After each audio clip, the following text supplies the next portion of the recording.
The 2020 Sugar Bowl is the sweetest bowl matchup this side of the college football championship. Number 5 Georgia and number 7 Baylor. A win tonight would place the name of Jake Fromm alongside the likes of Herschel Walker as Bulldog Sugar Bowl heroes.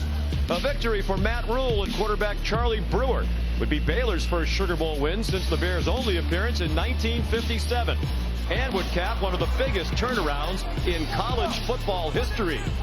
The Bears and the Dogs under a crescent moon here in the Crescent City.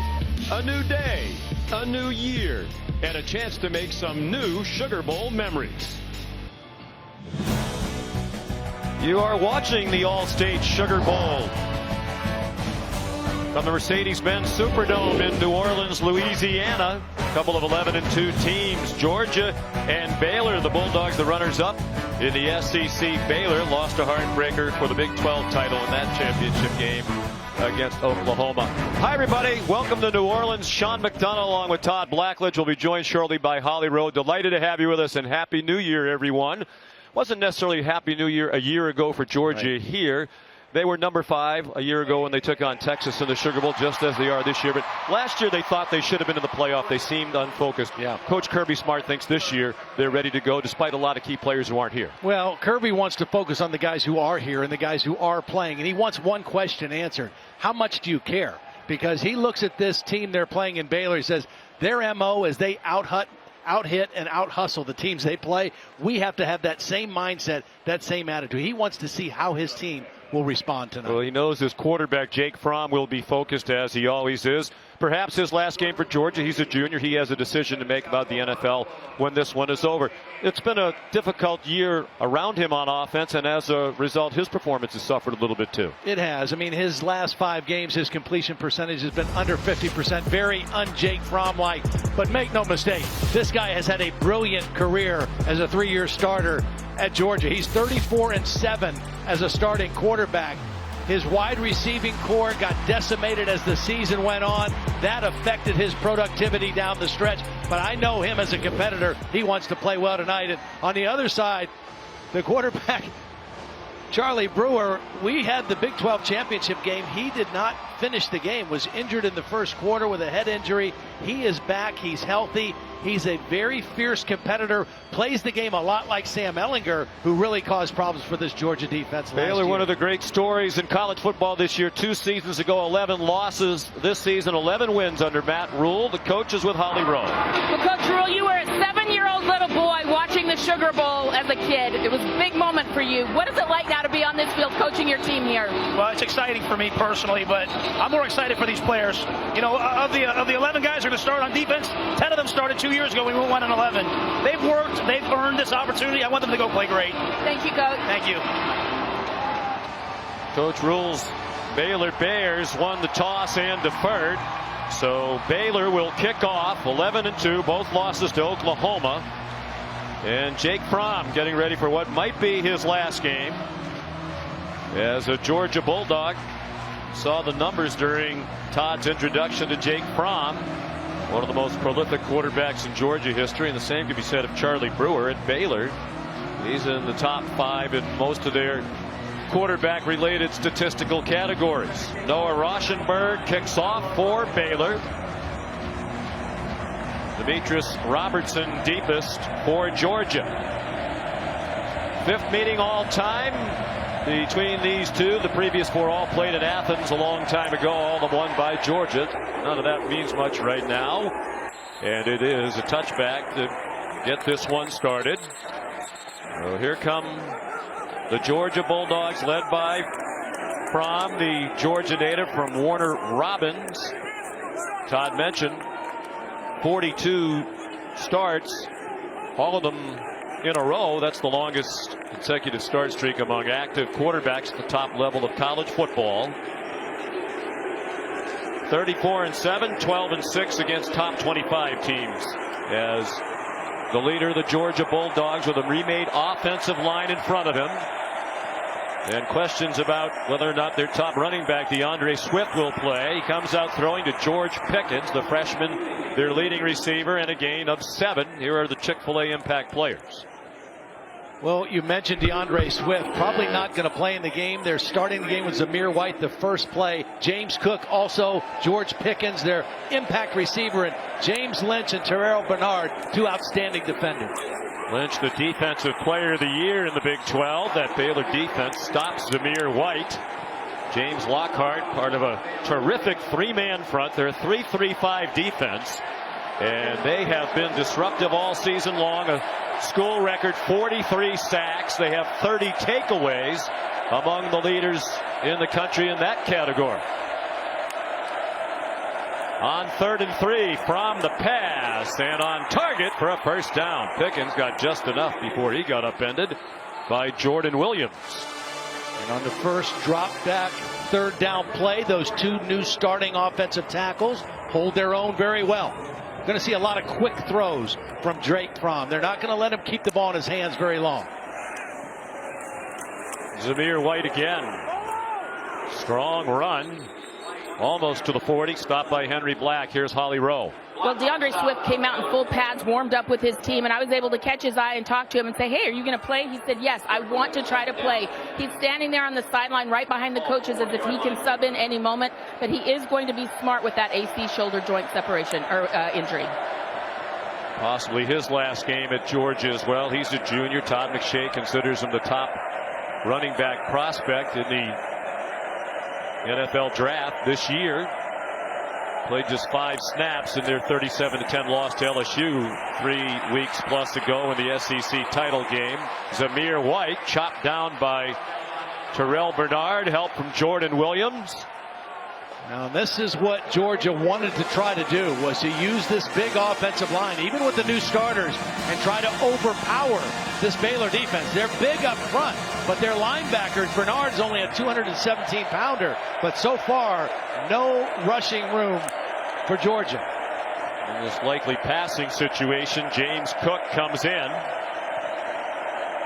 Georgia has replaced both of its starting offensive tackles, 2 standouts, Andrew Thomas and Isaiah Wilson. Both opted not to play to prepare for the NFL draft. Fromm's throw way too high in the direction of George Pickens. Jamison Houston in coverage for Baylor, and after picking up 1 first down, the Bulldogs will punt.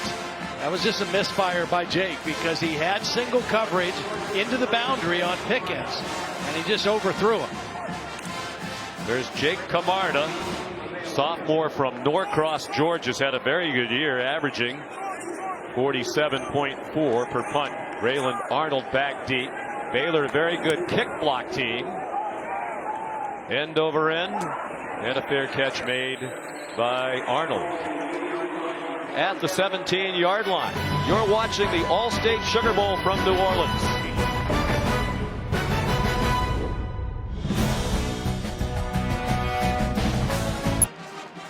Aerial coverage provided by Goodyear, recognizing those who strive to rise above the rest. Goodyear, more driven. Baylor on offense for the first time, led by the junior from Austin, Texas.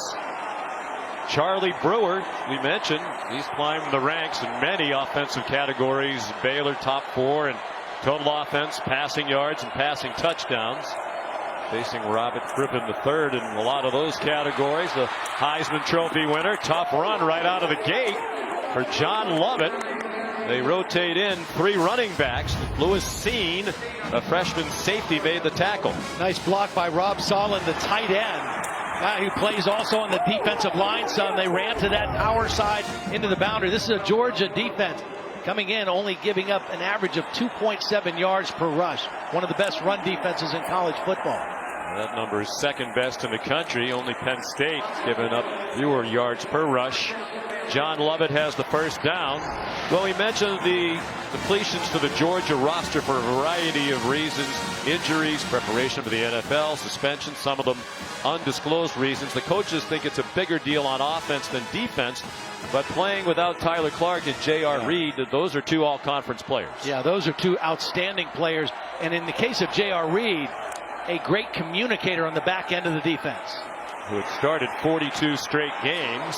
Short pass by Brewer, and then swung down is Lovett by the leading tackler for the Georgia Bulldogs, Monty Rice, junior out of Huntsville, Alabama, who might not be that popular in this city. He flipped from LSU at the end of his recruitment to Georgia. He's had an outstanding season. He's become a real leader for this defense.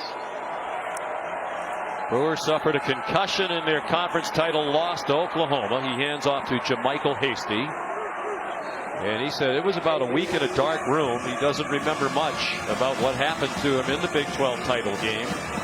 He was wobbly after a couple of hits in the first half, left early in the second quarter, returned for a series, and then was sent to the locker room for evaluation. They decided he could not return. Only cleared to practice right before Christmas, but he said he feels fine. He's ready to go. He's on target there to Treston Ebner. Their running backs are good receivers, and they throw to the backs a lot. He came up about a yard short of the first down. Ebner was actually recruited to Baylor originally as a wide receiver, so he gives them a lot of versatility. He had a big, long touchdown pass reception in the fourth quarter of that Big 12 championship game. Georgia very good on that play, stopping him short of the sticks. Isaac Power on the punt. Kieris Jackson is back deep for Georgia. Coaches think this is going to be a low-scoring field position type game, so Matt Rule not inclined to go for it on 4th and 1 in his own territory, and a fair catch made by Jackson at the 18-yard line. Well, the difficulty with the players who aren't here for Georgia, Todd, is really on the offense, particularly the two excellent offensive tackles in Andrew Thomas, who won the Jacobs blocking trophy as the best offensive lineman in the SEC, and Isaiah Wilson. Each decided not to come here to get ready for the NFL. And then the question of DeAndre Swift. He's not on that list, but he is certainly a factor. And for the second possession, they've got James Cook out there again. Swift, Kirby Smart told us he's medically cleared. It's up to him whether he wants to play. Here is James Cook, the brother of Dalvin Cook of the Minnesota Vikings, and he got leveled by Chris Miller. Well, Chris Miller is one of the safeties. Here he is right here. He is going to make a beeline, perfect angle to the football. Once he reads the play, and really a nice job by Blake Lynch, number 2, turning the play back inside so the safety could clean up and make the play. Goes back to what you were saying, Todd, about what Kirby Smart said about Baylor. They out-hit you, they out-hustle you, and he wants his team to match that. From way off, intended for Tyler Simmons. It's a passing game that is just completely out of sync. From under 50% passing for Coach Smart in each of the last 5 games, and it just looks like a group that is totally on separate pages. Yeah, it really does. And even though they've had extra time in the bowl prep to build that chemistry and work on it, you can still see early on there's not a lot of trust that Jake Fromm has in this wide receiver group. He's still the most accurate passer in Georgia history, but that number has been coming down. They go to the ground on 3rd down and 11, and James Cook stopped by Bravion Roy, the senior from Spring, Texas. Big number 99, another one of the better defensive linemen in the country. He's very athletic. Was an outstanding basketball player in high school too. That's what he credits his footwork to. He's not a guy that's just content to plug the run. He also can pressure the quarterback. And these are 2 outstanding defensive football teams, and if you get 3rd down and 7 or more against either one of them, you're going to have some problems. Yeah, get ready to punt. Camarda, low kick. This one's returnable. Braylon Arnold out of bounds, so the field position battle starting to tilt in Baylor's favor as the Bears will begin at their own 45-yard line.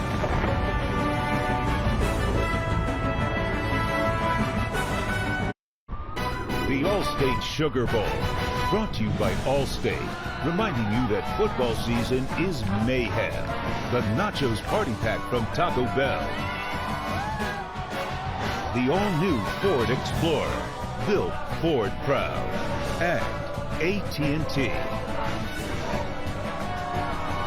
Sugar Bowl 86th edition.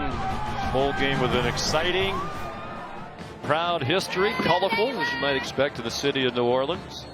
Charlie Brewer happy he can play in it after suffering the head injury in the Big 12 championship loss back on December 7th. Hit hard by Kenneth Murray. It's his head that hit the turf hard.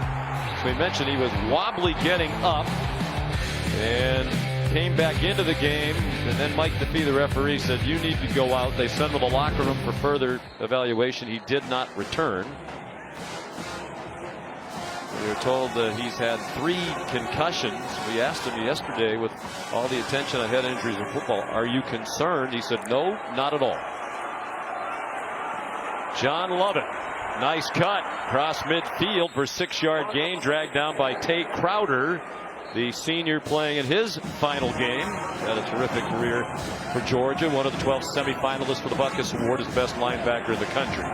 This guy right here, Denzel Mims, is a guy they've got to get going early in the football game. He was shut out in the Big 12 championship game, and he is their marquee guy. On target, Brewer was a little bit behind R.J. Sneed, but he reached back to make the catch for a first down to the Georgia 41. A really nice job by Sneed in the slot, little quick slant. Did a nice job of catching that with his hands and getting the first down. Brewer is an accurate thrower, 64% for his career. Only RG3 better in Baylor history. And he's on target there, but it's broken up. Trying to get it to their leading receiver, Denzel Mims, and DJ Daniel knocked it away. There is a flag down, as you see, right by the pylon. Pass interference. Defense, number 14. 15-yard penalty from the previous line of scrimmage. Automatic. First down. I think what they're going to get DJ for is grabbing the arm of Denzel Mims at the end of this. Right there, he's got a hold of the arm, which alters his course and his ability to go for the football, and that's the call. And Mims is a guy that they have to get involved, and that was a good plan to throw the ball down the field to him early in this football game. Coach Rule told us earlier this week that Mims has been playing the year with a fractured bone in his foot, which is remarkable since he's been so productive, with the exception of that Big 12 title game. Brewer slid down to avoid the hit. He stayed in bounds but lost yardage. Back to the 30-yard line, chased by Nakobe Dean. And that kind of play is what really hurt them against Oklahoma in the Big 12 championship game. Their ineffectiveness on first down plays really put this offense behind the number, and they had 21 first down plays against Oklahoma. 14 of them were for 0 or negative yardage, and they can't afford to do that against a team as good as Georgia on defense. Over the middle, off the hands of Ebner, and intercepted by Richard LeCount. He's dragged down at the 26.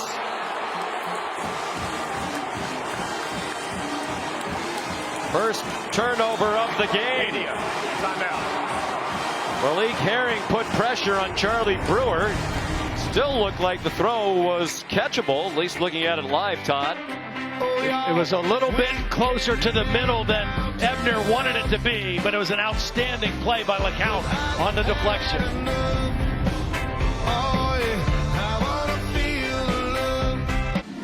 Back here at the Sugar Bowl, first turnover of the game. Ebner is going to run a little route here. Now he's open, but this pressure by Malik Herring is going to cause Charlie Brewer to throw this ball a little bit further towards the middle of the field than he wants. If he throws it right now, he has a completion. And what happened was Ebner took his eyes off the football and put his eyes on Tay Crowder. Didn't want to get hit there. It could have been caught, but it could have been a better throw as well.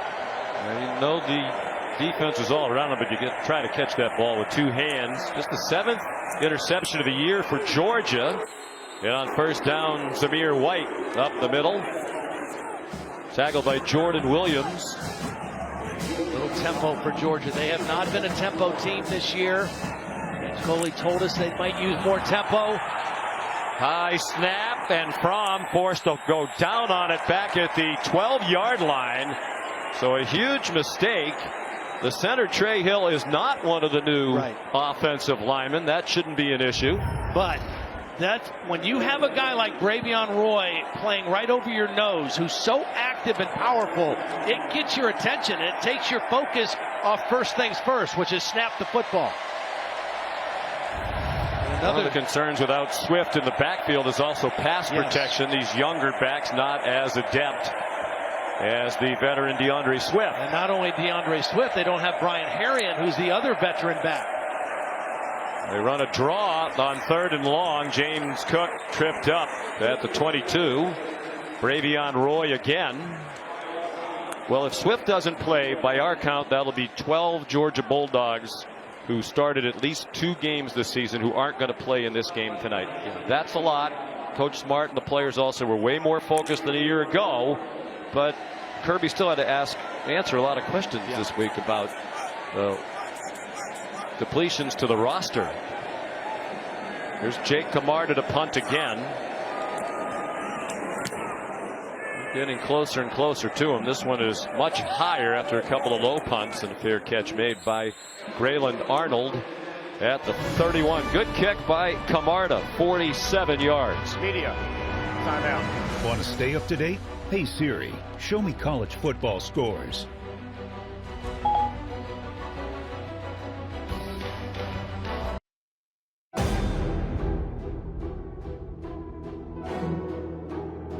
Better give me your attention. The underdog made it through. Making moves. I need some room.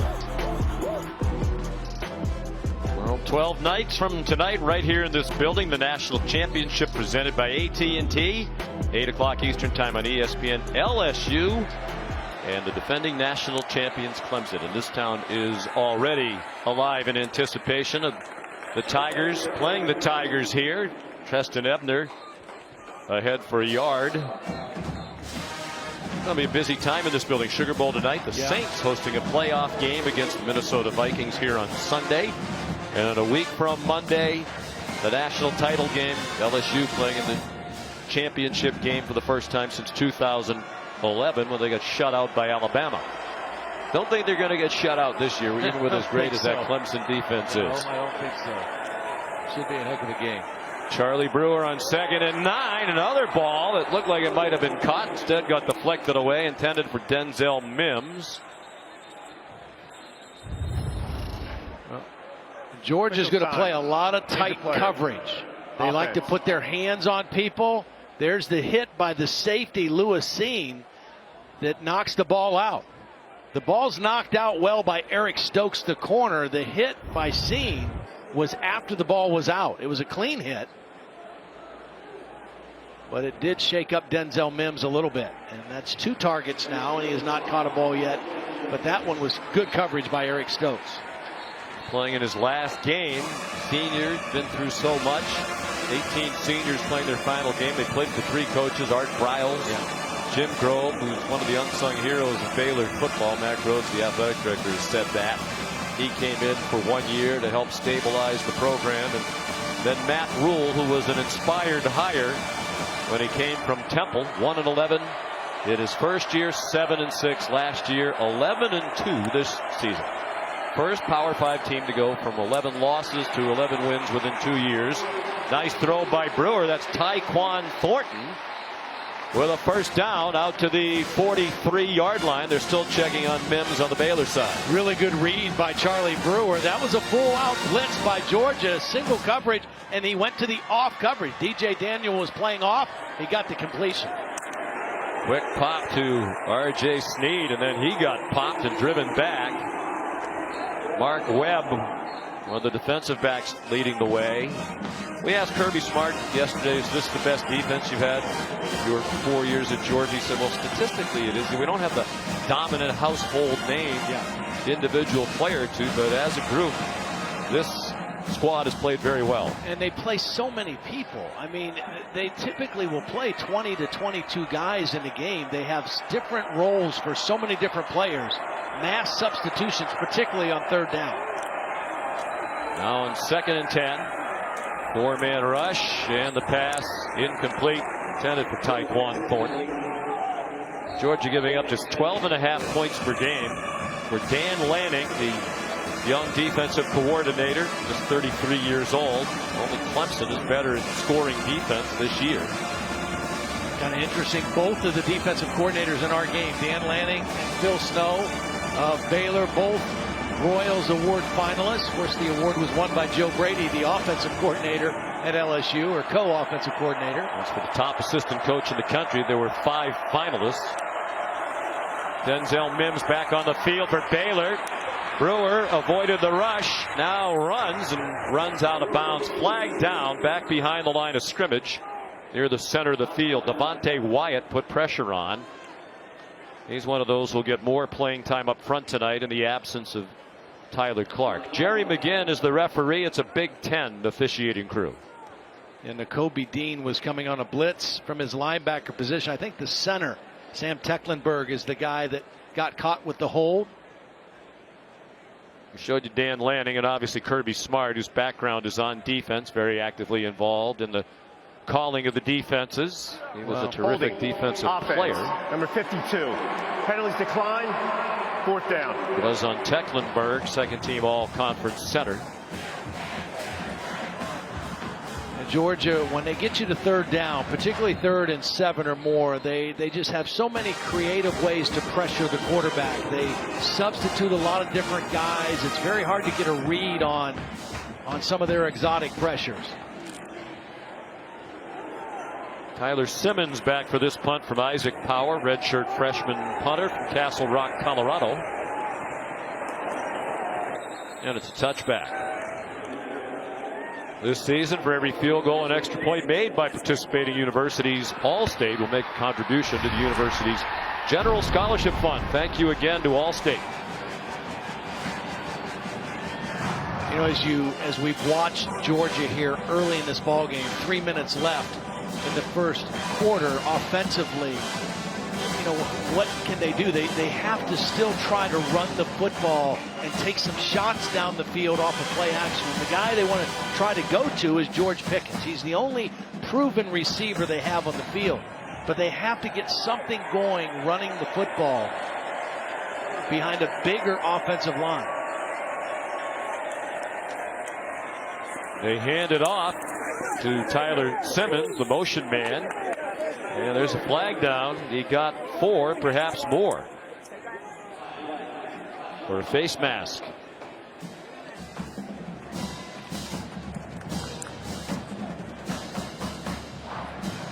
Personal foul. Face mask. Defense. Number 8. 15-yard penalty. Added on to the end of the run. Automatic. 1st down.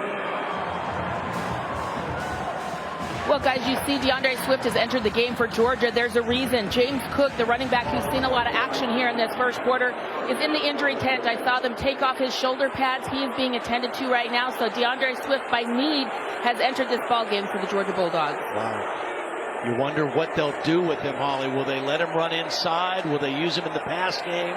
We'll find out.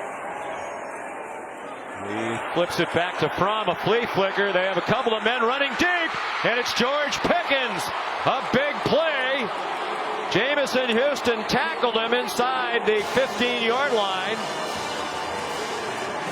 Beautiful job by DeAndre Swift, not only making the pitch, but watch DeAndre Swift also, after he pitches the ball, pick up the blitzing linebacker Bernard. Just enough to give Jake Fromm extra time to get that ball downfield. There's Swift again.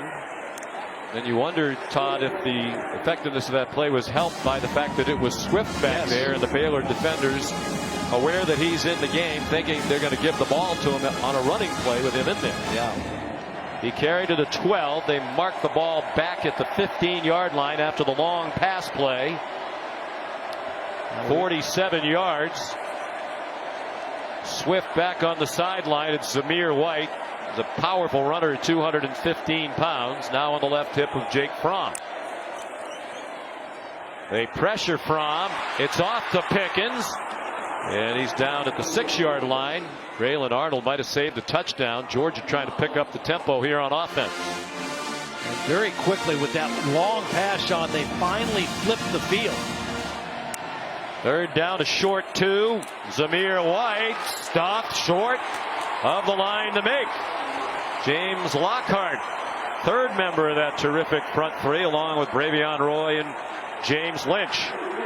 Well, beautiful job as a little twist on the inside. Lockhart lines up as the end, but watch him loop inside, and this little twist game gets him right into the backfield for the stop. They're a very active front, and their linebackers, even though they're not very big, they're very quick and very active. Rodrigo Blankenship Georgia's all-time leading scorer. Won the Lou Groza Award as the best place kicker in the country this year. Mind you, Baylor's a very good kick-blocking team. They blocked 5 this year, but that one through the middle with no problem. The 24-yard field goal.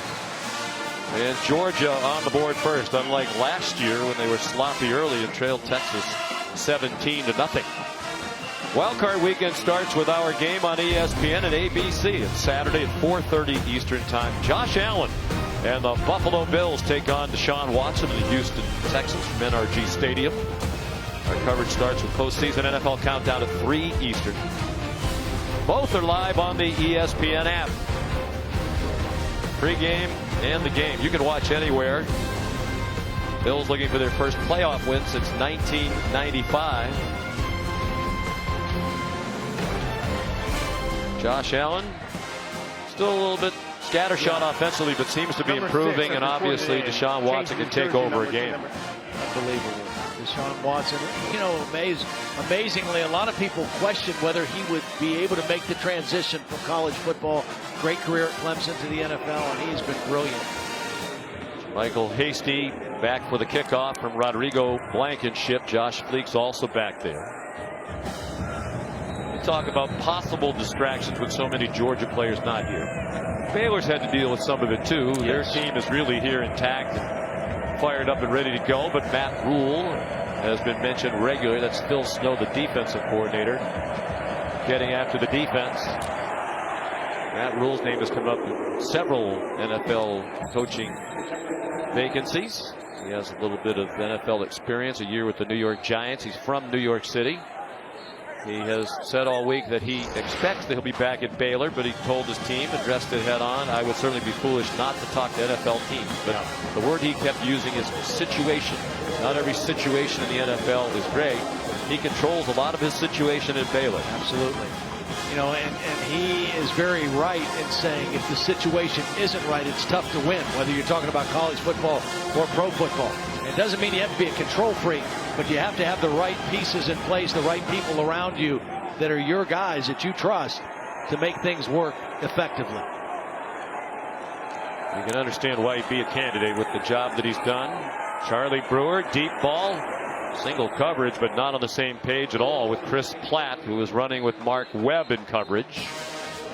Mark Webb was in perfect position coverage-wise. The ball was underthrown, didn't even have a chance for Chris Platt, but that would have had to been a perfect throw because Mark Webb, who's a converted wide receiver, kind of plays the nickel or star position, was in great shape. Brewer in trouble. Finally gets rid of it, just throws it away. They've given up 35 sacks, Baylor. When I talked to a couple of the coaches today, they said one of the problems is Brewer frequently hangs on to the ball too long. Yeah, and that can happen. I mean, and sometimes he moves. He's a guy who likes to do things with his legs, and sometimes they don't know where he is. If he's moving in the pocket, sometimes those offensive linemen aren't sure where their quarterback is. And so, yeah, sacks aren't always just a lineman getting beat by a defensive player. Got to be careful here, though. 3rd and 10 against this Georgia defense. Smart with the ball. 4-man rush, and they get pressure on off the offense's left end. Denzel Mims made the catch. DJ Daniel made the tackle. Azeez Ojulari putting the pressure on. Very much like when Kirby Smart was with Nick Saban at Alabama and the way they played defense. They contest every play. I mean, they don't want you to gain 1 ounce or 1 inch more than you catch the football. That's a couple times now where Baylor's completed a pass on 3rd down, but it's been short of the 1st down marker. Isaac Power, good kick. Tyler Simmons, fair catch. That gets us to the end of the 1st quarter. Georgia leading 3-0. The Bulldogs will have the ball from their own 15-yard line. When we come back to the Allstate Sugar Bowl. Happy New Year from New Orleans.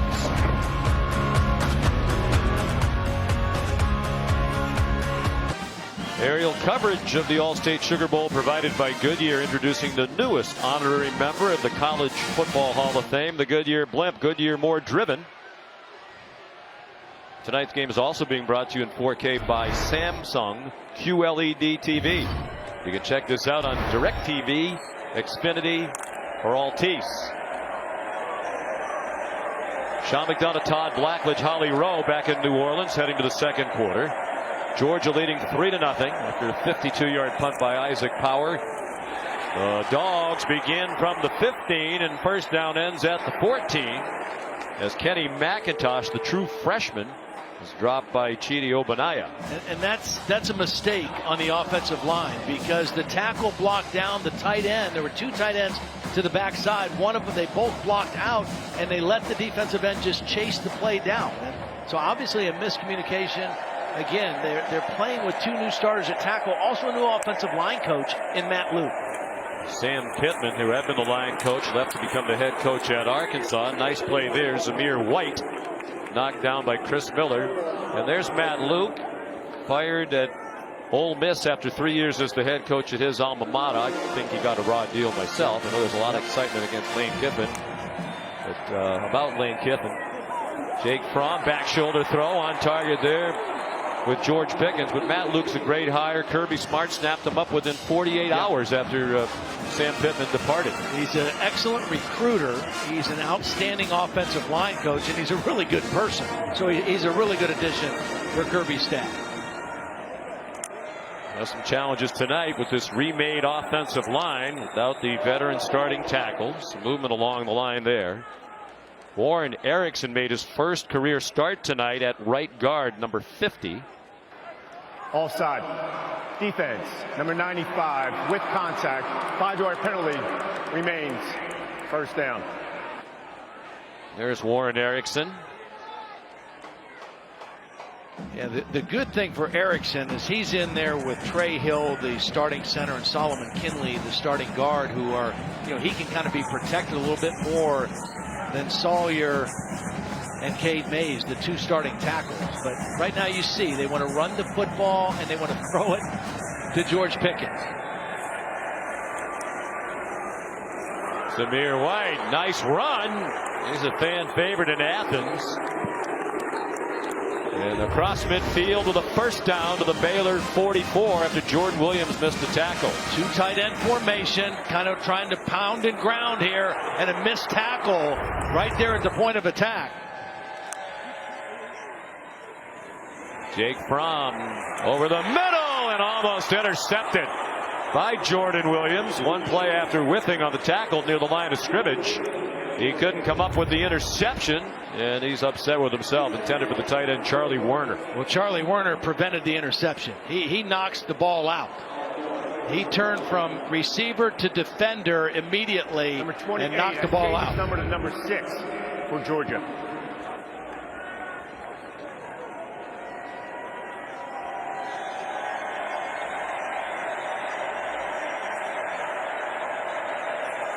In this Baylor defensive line, these three, they stand up so much, so different.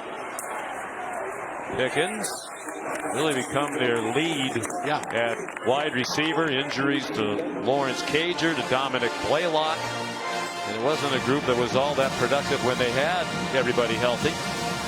But they had more options. We saw them against Tennessee earlier, and those guys were all healthy. It was a much different looking pass game.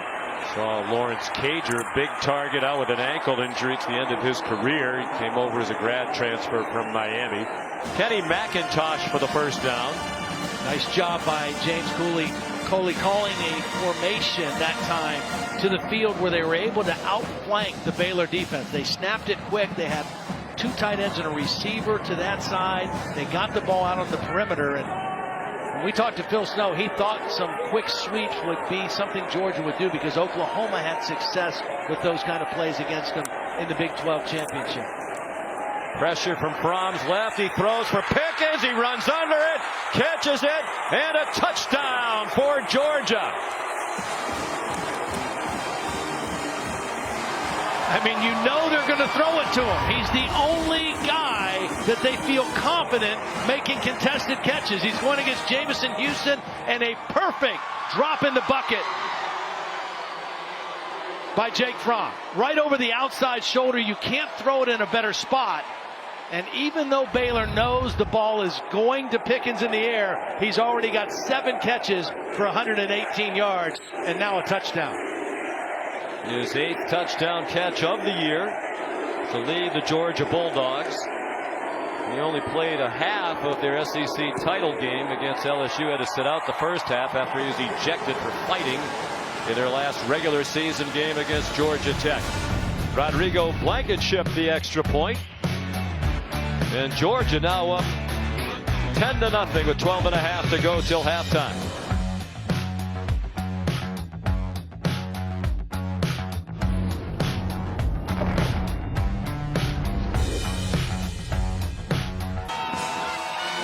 Taco Bell is bringing the best of the regular season to the Allstate Sugar Bowl by creating the Live Moss student section. Today they're picking up the tab for students from each school so that these passionate fans can cheer on their teams. It's the Georgia fans making noise now. Jake Fromm has completed 7 passes. They've all been caught by George Pickens. 7 catches, matches his season and career high. He's a freshman. He had 7 in their loss to South Carolina, and the 118 yards receiving already a career high. He had the 46-yard catch on the flea flicker that set up their field goal that started the scoring tonight. So 10-0 Georgia. They've scored more than 27 points in only one of their last 8 games. That's low by today's college football standards with the high-flying offenses. College football playoff national championship weekend in New Orleans is going to be the place to be whether your team is in the game or not. Learn about all the events and festivities for CFP's championship campus at www.collegefootballplayoff.com. Don't miss out on the biggest weekend in college football. We're excited about it. We'll be back here with Holly and our friend and colleague Ian Fitzsimmons to call the game on ESPN Radio when LSU takes on Clemson here a week from Monday night. Flag down and they stop it. Ball start. Offense, number 61. 5-yard penalty. First down. Khalil Keith, the left guard. Well, it's too bad that Baylor couldn't snap the ball quickly because Georgia was late running their 11th player on the field. And by the time he got there, there was the false start by Khalil Keith. If they would have snapped it early, they'd have gone 11 on 10. As you said, they play a lot of men on defense. Might not be quite as many tonight because some of their key players are absent. But it's a lot to keep track of.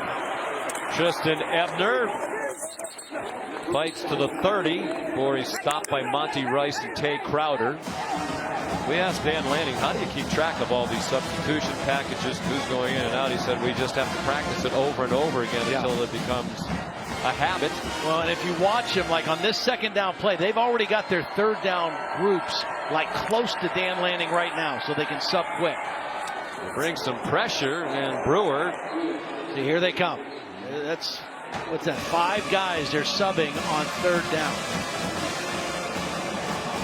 And obviously distance dictates what group they want in, but they do. They practice it every day. They rep it. They script it that way in practice. So they're used to being ready to sub quickly. Dan said we've only had too many men on the field twice this season, which is impressive. Of course, when you're a coach, it drives you crazy to have even 2, but given as much as they substitute. Brewer on 3rd down hits his target off the head, it appeared. R.J. Sneed. There's a flag down.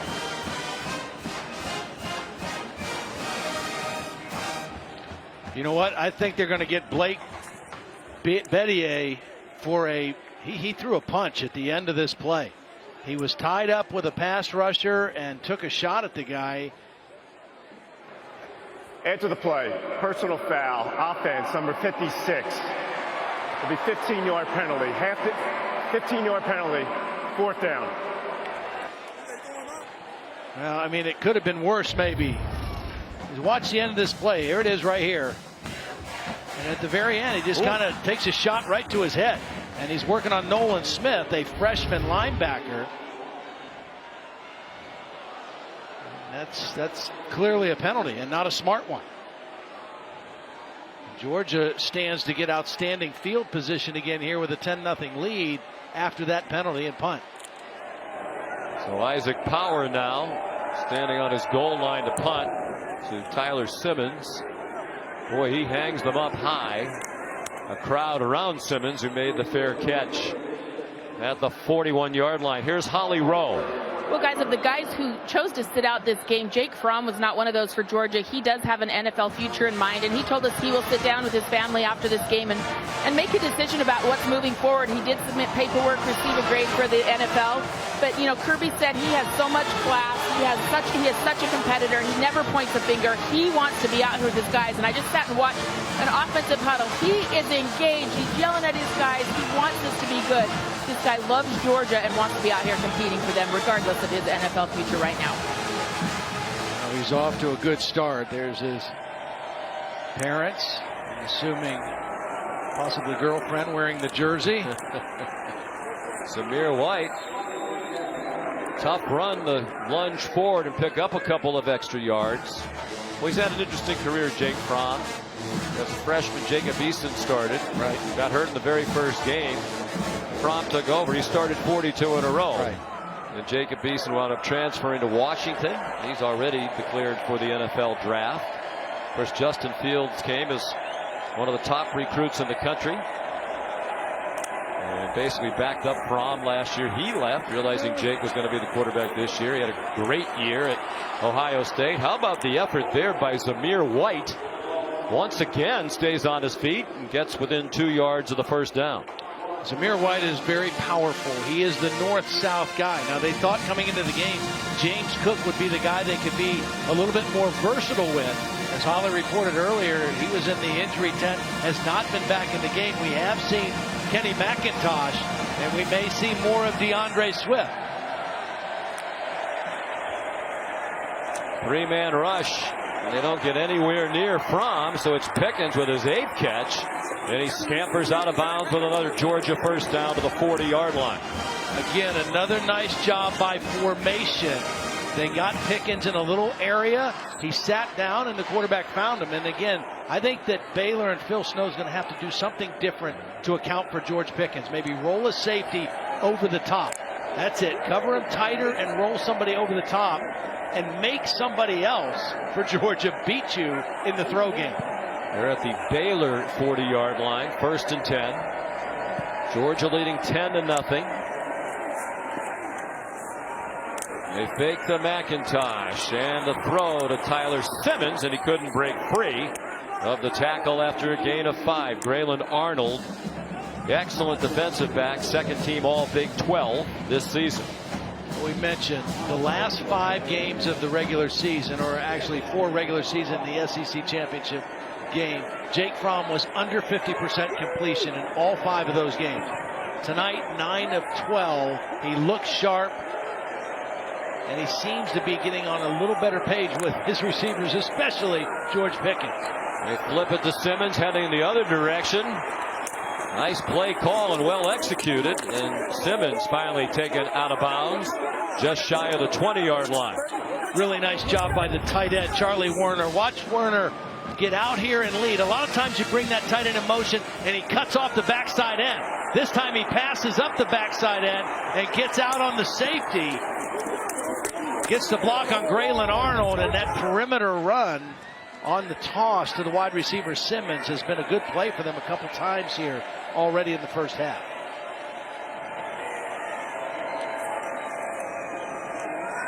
Another play action pass from Baylor. Fans want a holding call. Fromm throws it away.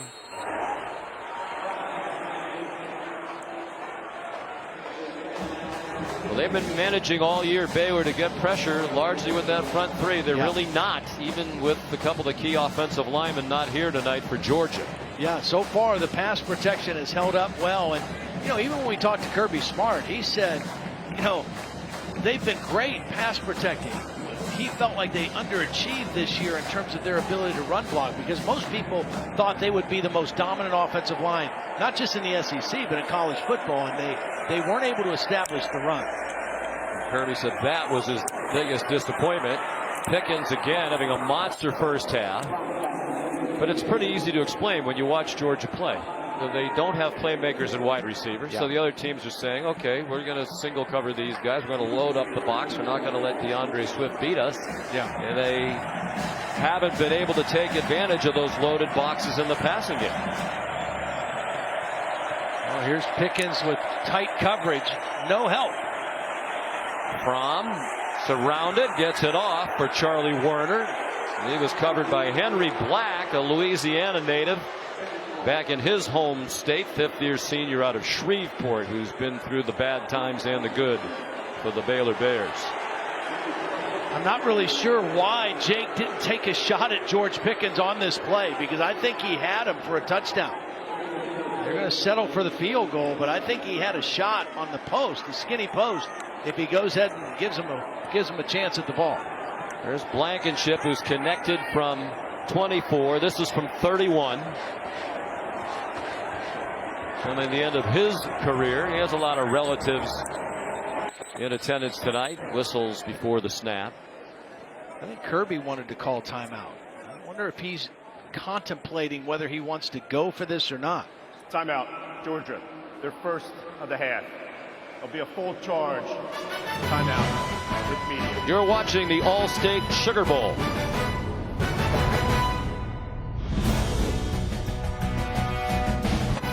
The Allstate Sugar Bowl, brought to you by Allstate, reminding you that football season is mayhem. Gatorade, for the athletes who give everything. Nothing beats Gatorade. And the first ever Mazda CX-30. Feel alive. Number of events for these two teams during the week. Monday, visit to the local children's hospitals. Baylor Bears visit Children's Hospital New Orleans. The Bulldogs visit the Ochsner Medical Center, taking pictures, signing autographs, playing games with patients. That's really the most important activity of Bowl Week for these teams. They've been blessed with excellent weather here in New Orleans. Went bowling, went to a New Orleans Pelicans game right next door. These teams have had a great time. They're going to stick with the field goal unit. Baylor thinks it has a chance to block a field goal tonight. They don't get close to that one. Blankenship right down the middle again. Mentioned he has grandparents from Louisiana, cousins here as well, and has a number of relatives in attendance here tonight. Well, they're leading 13-0, but I really think that Jake Fromm, if he had this to do over again, he would have taken a shot with Pickens. Here he is. Watch the corner jump outside on his technique. As soon as that happens, Jake Fromm's got a good enough arm to stick this ball in right now to Pickens. The safety's not going to affect it. He turns to the other side and throws to a well-covered tight end, Charlie Werner. I think if you got a shot one-on-one with that big receiver Pickens, give him a chance to make the play.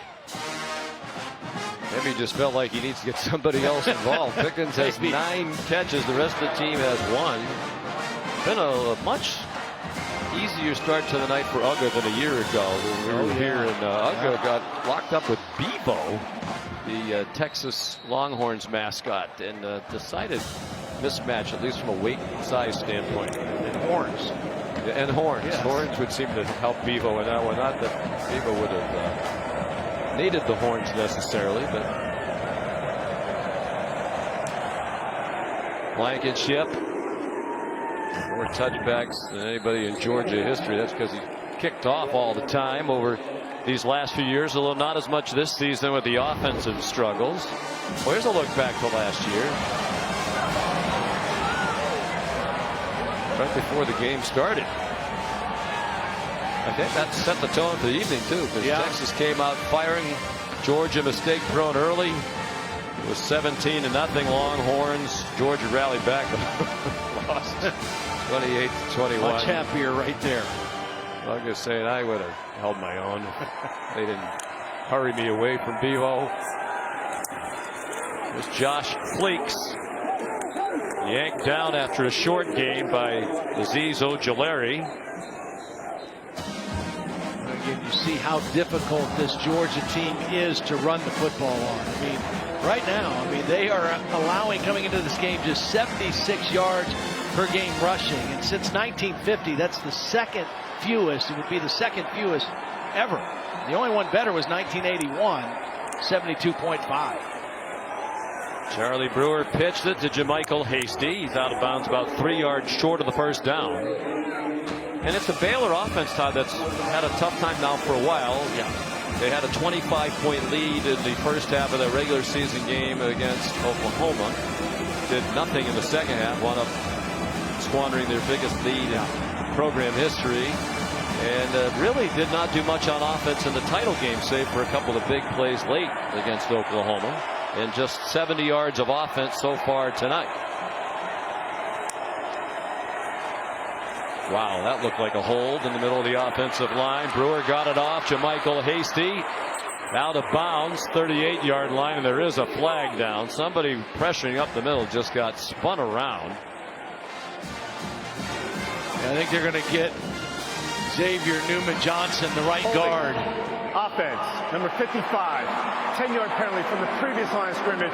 Replay, 3rd down. Watch right in here. There's a blitz coming on the inside, and he's just going to instinctively grab and twist them all the way around, right to the ground. A very easy call, and it wipes out a 3rd down conversion. They had 3rd and short. They get the conversion. Now they're 3rd and extra long again.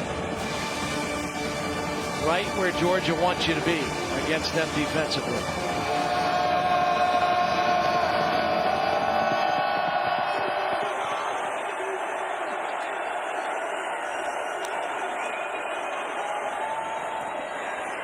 Treston Ebner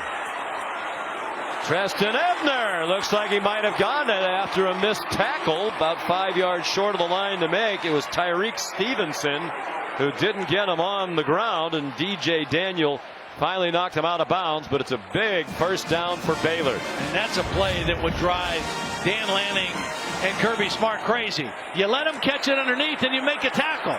There's the miss by Richard LeCount, and then Stevenson right behind him. And now Brewer going deep, and it is incomplete, looking for Tyquan Thornton. And Matt Rule's upset, and should be, because he got away with a grab of the jersey. He was beat on the play, and the defender grabbed the jersey to slow him down. That was DJ Daniel. Watch as he gets beat on the play. He's going to reach out and grab the jersey, actually the undershirt under the jersey, and that impedes the receiver from going to the football. That's got to be called. And that's blatant. We've had 2 of those in as many games that we've done. I mean, the officials completely whiffed on what should have been a pass interference call against LSU in the SEC title game. And I mean, that's right out there for everybody to see. Especially when you see the shirt like pull all the way out from the body. I mean, it's obvious that it's a penalty. Well, you mentioned it during the Big 12 title game.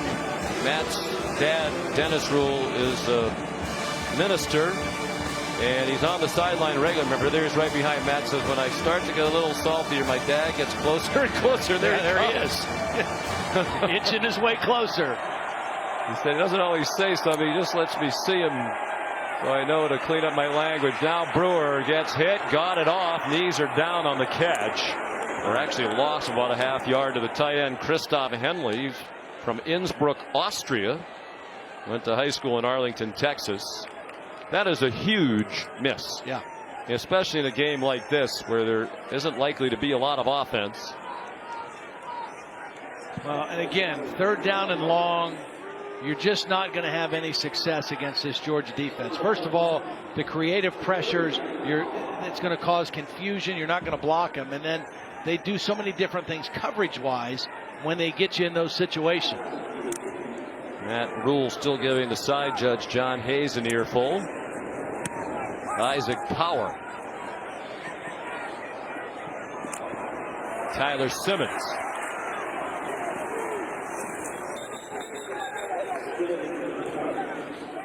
"46-yard punt and an 8-yard return. Georgia up 13-0 in the second quarter.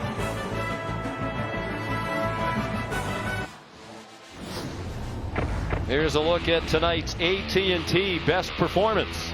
Well, the passing game for Georgia has been George Pickens.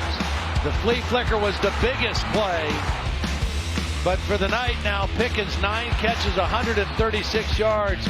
And this was the touchdown, a beautiful throw by Jake Fromm. And so far, Baylor has not found a way to slow him down. Zamir White ran into Chris Miller and gets stopped after a gain of about 4. Well, it's a big night for Pickens. We mentioned 9 catches, a career high, as is the 136 yards. He's had a touchdown. The only other catch by Tyler Simmons for a 6-yard gain. This is the 11th trip to the Sugar Bowl for Georgia, and Pickens is the first Bulldog receiver to have 100+ yards receiving in a Sugar Bowl game. Fromm on target. George Pickens tried to leap over Grayland Arnold as he approached. And it's another big gainer. And it must be a wonderful sight, Todd, for Jake Fromm to look out there and see open receivers. Beautiful route. He really fooled Chris Miller. Miller was trying to give extra coverage, but that little in fake froze Chris Miller. And when he broke out, there was no help. And a beautiful route that time. Patience by Pickens. So much of this season, it's been hard for Georgia to get receivers open. They feel like they have a very good recruiting class of receivers coming in for next year. Zamir White close to another first down.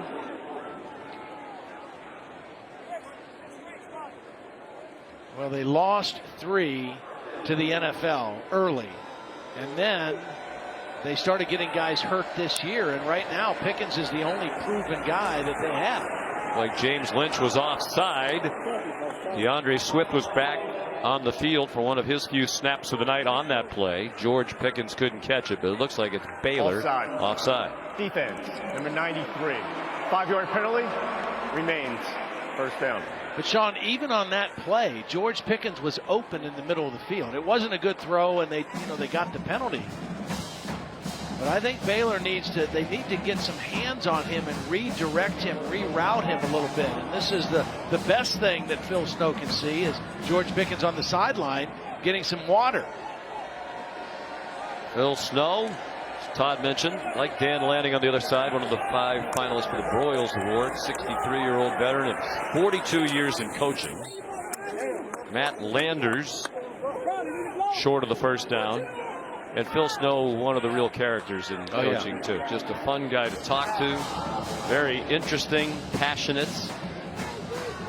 He was fired up for this game because he likes old school, hard-nosed football. And he says that's what they play in the SEC, maybe a little bit more than what we see in the Big 12. He likes the challenge, but right now, Georgia kind of having the better of it. And the better of his defense. He tells his players Big 12 is soft. Just try to fire him up and get him mad a little bit. It's less soft this year, if it ever in fact was soft. Much better defense played in the Big 12 this year. Demetrius Robertson for another first down. These wide runs, I mean, they were not having success running inside. The wide runs have been much more effective, and it's really because the tight ends are blocking so well on the perimeter. That time, Eli Wolf, an outstanding block on the edge. You know, another person who's been criticized this year is Georgia has not been terrific on offense. James Coley, the offensive coordinator, he's done a very nice job with the play calling tonight. It's been a variety. And of course, when you have success as they complete again, the Pickens Todd doing some things, it opens up other things. When you're getting stuffed on every play, you can't set up other options in your playbook. There's James on the left. Well, as Kirby said, they had to overachieve with their wide receiver and skill positions this year. They had to do things creatively that they haven't had to do in years past because of the injury situation. Second down and 8, under 2 minutes to go in the half. Georgia leading 13-0. Fromm to the end zone. Caught! Touchdown, Matt Landers.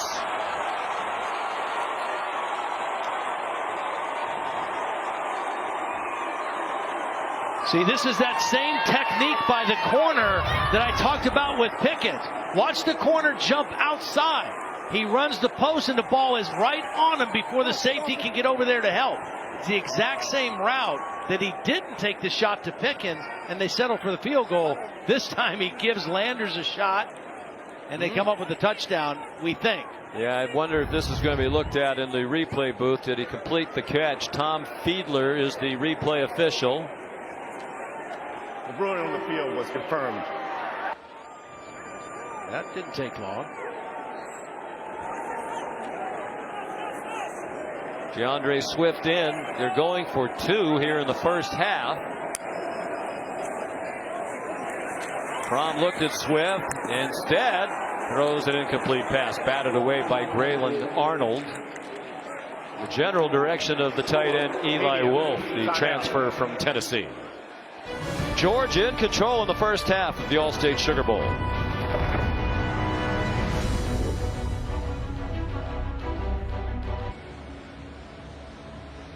Stay tuned for the Mazda halftime report. Matt Berry, Jesse Palmer, Joey Galloway. They might need to get to the set and get going here. There's lingering on the sideline. Ian Fitzsimmons on the radio down there as well.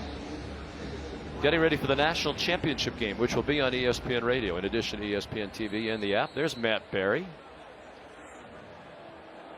Apparently they're going to do it from the field. Do they have a set? Or are we saving on the budget early in the new year? It's good to start, the new year right financially. Maybe we can spend a little more money later in the year. Here's another touchback off the foot of Rodrigo Blankenship. Now, Jake Fromm's having a beautiful game, but on this 2-point conversion, DeAndre Swift's in the game for a reason. He's got him right now. So that's his first read. Now, right now, he doesn't like that, but George Pickens is going to open up right here. That's his second look. And he doesn't go with either one of them. Now, again, it's not that big a deal. It's a 2-point play, and he's having a great game now, 14 of 19. But that's 2 points that he could have had, I think. A little surprised they went for 2 in the first half of the game. Charlie Brewer at quarterback. Can Baylor get anything going? Brewer's 9 out of 17. They have 82 yards of total offense. He dumps it off for JaMychal Hasty. Lowers his head and picks up 3 or 4. Chopped down by Eric Stokes. All 3 timeouts left for Baylor with 1:38 to go in the half. Again, it's so critical what you do on first and second down. You have to win those downs against Georgia, and they've not been able to do that in this first half. Back shoulder throw. Incomplete. Intended for Tyquan Thornton out of Miami. Here Grew up friendly with Teddy Bridgewater, who started the Sugar Bowl here with Louisville a few years ago. Teddy a few years older, but they played in the same youth football program, knew each other well, and have stayed in touch. Yep. Actually got to see each other at the Saints practice facility, right? That was a real treat for Baylor this week, practicing over at the Saints facility. Saints have been great this week. Chance to interact with some of the players over there.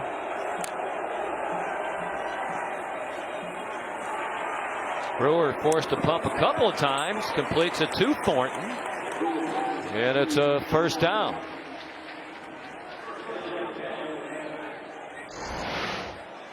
Here's a look at the reunion at the Saints practice facility the other day. Teddy Bridgewater made it a point to come out and find Tyquan Thornton.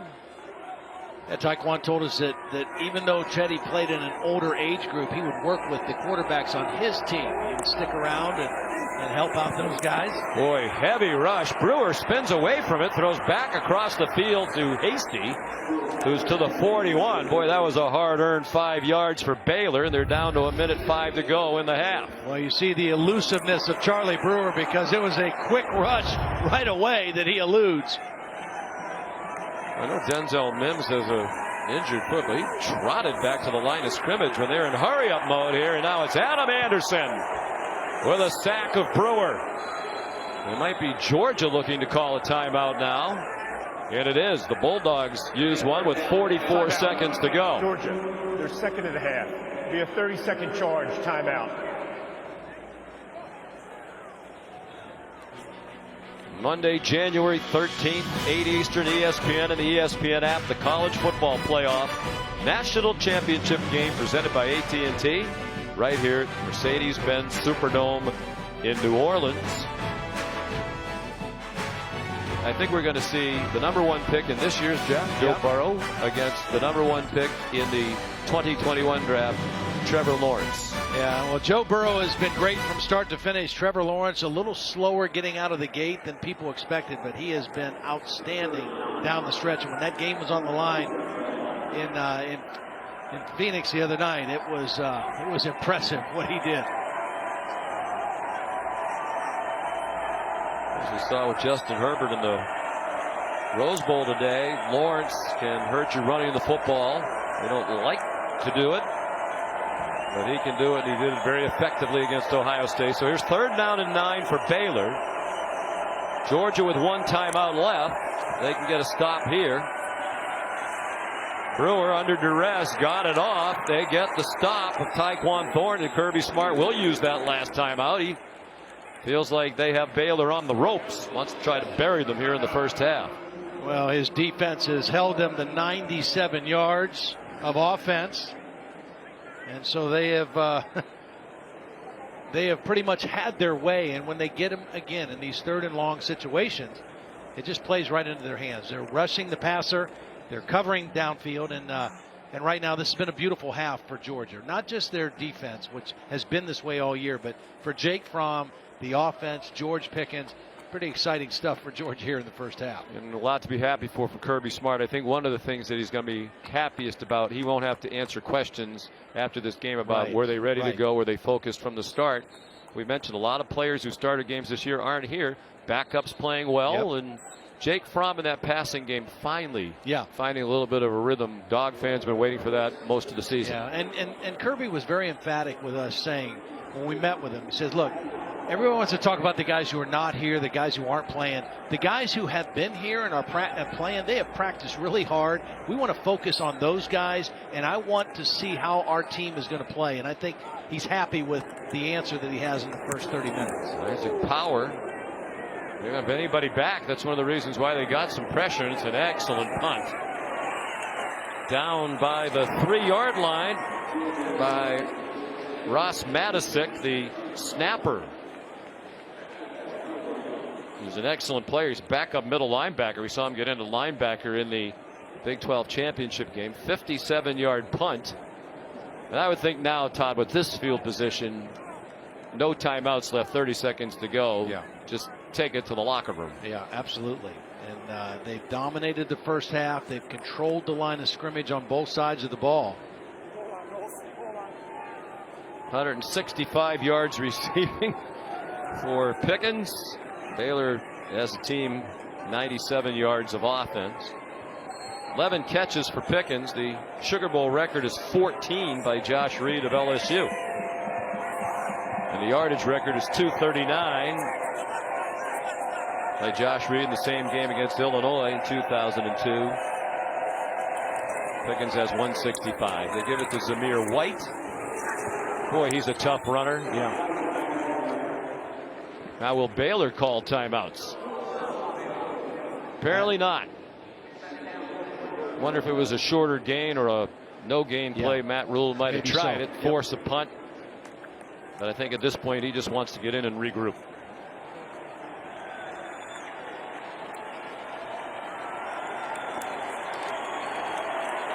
Appreciative round of applause from the Georgia fans.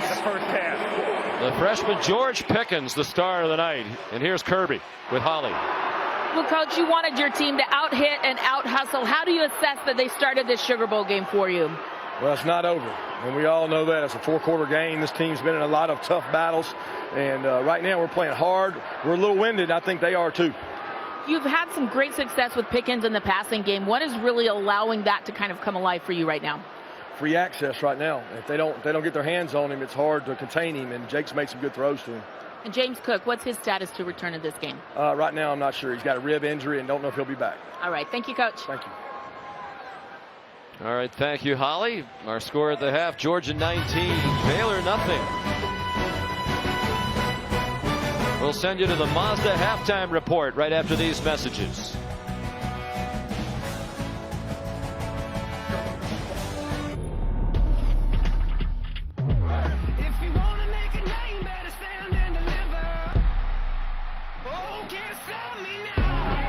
Over the middle, off the hands of Ebner, and intercepted by Richard LeCount. Flips it back to Fromm, a flea flicker. They have a couple of men running deep, and it's George Pickens. Fromm's left, he throws for Pickens. He runs under it, catches it, and a touchdown for Georgia. Fromm to the end zone. Caught! Touchdown, Matt Landers. First touchdown of Landers' career in a big first half for George Pickens. You're watching the Allstate Sugar Bowl from the Mercedes-Benz Superdome in New Orleans. Number 5, Georgia, leading Baylor 19-0 as we head to the second half. Welcome back. Happy New Year. Sean McDonough, Todd Blackledge. Todd, how does Baylor get back in this game? They got to do two things. Offensively, they got to find a way to create some explosive plays. They just had 0 in that first half, and I know that's a tall order against this Georgia defense. Now, on the other side, they have to have a different plan for George Pickens. He had 11 catches.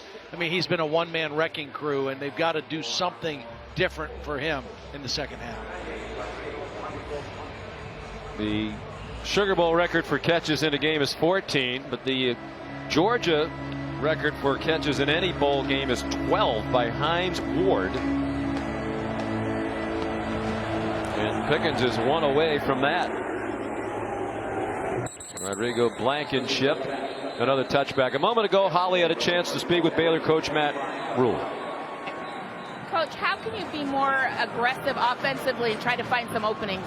Yeah, I think we have to push the ball down the field a little bit more. We've gotten behind them twice, got 1 pass interference, came down here. We just missed this one down here. So, they're a good defense, and we knew it would be a lot of tough sledding, but we've gotten behind them. I think we're going to have to be aggressive, push the ball down the field, and see if we can hit one. All right, George Pickens has been a problem. What can you do a little different there defensively? I just challenge our guys to go play him. We're playing off him, they go in front of him. He's really been their answer, and so we played really good defense early. I said, hey guys, let's just go challenge him. He's a great player. It's an opportunity for us to go play better in the second half. Hopefully we answer the call. I think we will. All right, thanks, Doug. Thank you. Well, they had a chance to get off to a good start there. Denzel Mims was open, and he and Brewer could not connect. Another really slow night for Denzel Mims. No catches in the Big 12 championship. 1 for 8 yards tonight. Got a chance again. And he's open deep, and Brewer's on target, and Mims hangs on inside the 35 of Georgia. Well, that's exactly what Matt Rule told Holly. We got behind him in the first half. We've got to be more aggressive, see if we can take some shots down the field. And I just mentioned chunk plays. They've got to get some explosive plays. That's the first one in the ball game they've gotten. 40-yard play.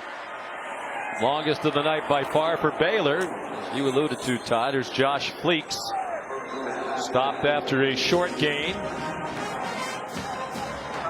I think they've got 2 guys in Mims and also Tyquan Thornton that can run by people. And if Georgia wants to play tight coverage right up on you, that's what you have to do. You have to challenge them downfield. Josh Fleeks. Nice action after the catch to get the first down. Got enough before Richard LeCount and Eric Stokes could combine to stop him. Credit to Jeff Nixon and Glenn Thomas, the co-offensive coordinators. An aggressive plan coming out here to start the third quarter. Got a little momentum offensively. Treston Ebner, nice bounce outside, then he stumbled. He crossed the line of scrimmage. He got 3. You heard Kirby Smart on the way to the locker room with Holly talk about Baylor's history. They've won a lot of close games. They have 5 fourth quarter comebacks to win this season. That's the most in Power 5. So they know they can do it. And Kirby Smart's well aware of that history as well. Ebner changed direction. Hard to do against the fast defense. They collar him near the line of scrimmage. Lewis Seen, the freshman safety, got the start tonight.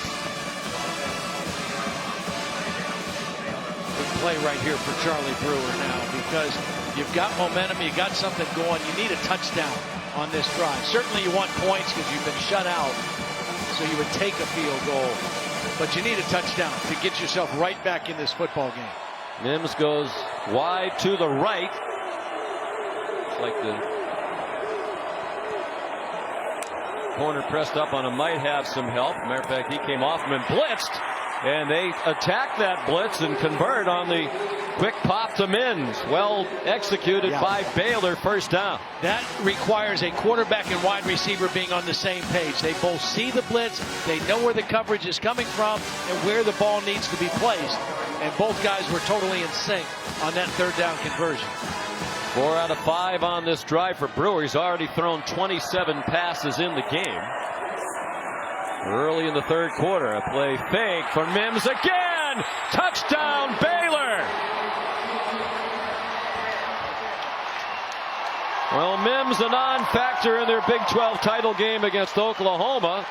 And not much of a factor in the first half tonight. Clearly, they made an effort to get him more involved on this drive. Well, you can see his strength and his length. I mean, that's a lot of hand fighting with he and Eric Stokes. And if they're going to let him do that, you just have to be physical as a receiver and then go high point the football. And that's exactly what Denzel Mims did. Beautiful possession that time for Mims, their leading receiver. 12th touchdown catch of the season. He's a senior. In the 28th of his career. That's third all-time at Baylor behind only Corey Coleman and Kendall Wright. John Mayers kicked the extra point. And a little life on the Baylor sideline as we start the second half. They're on the board. It's now 19-7 in favor of Georgia.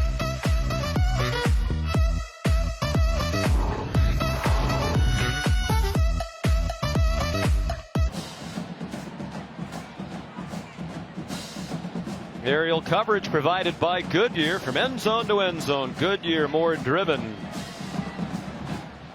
Baylor finally finds the end zone. An 8-play, 75-yard drive. Mims had 1 catch in the first half for 8 yards. He had 3 on that drive for 60 yards and a touchdown. It was physical, and that's what you got to be with the kind of coverage techniques that Georgia uses. You've got to be physical as a receiver, and Mims certainly was on that drive. Mims, the only player in FBS football with at least 8 receiving touchdowns in each of the last 3 seasons. Noah Rauschenberg kicks off for the Baylor Bears. Demetrius Robertson back deep. He was very hesitant.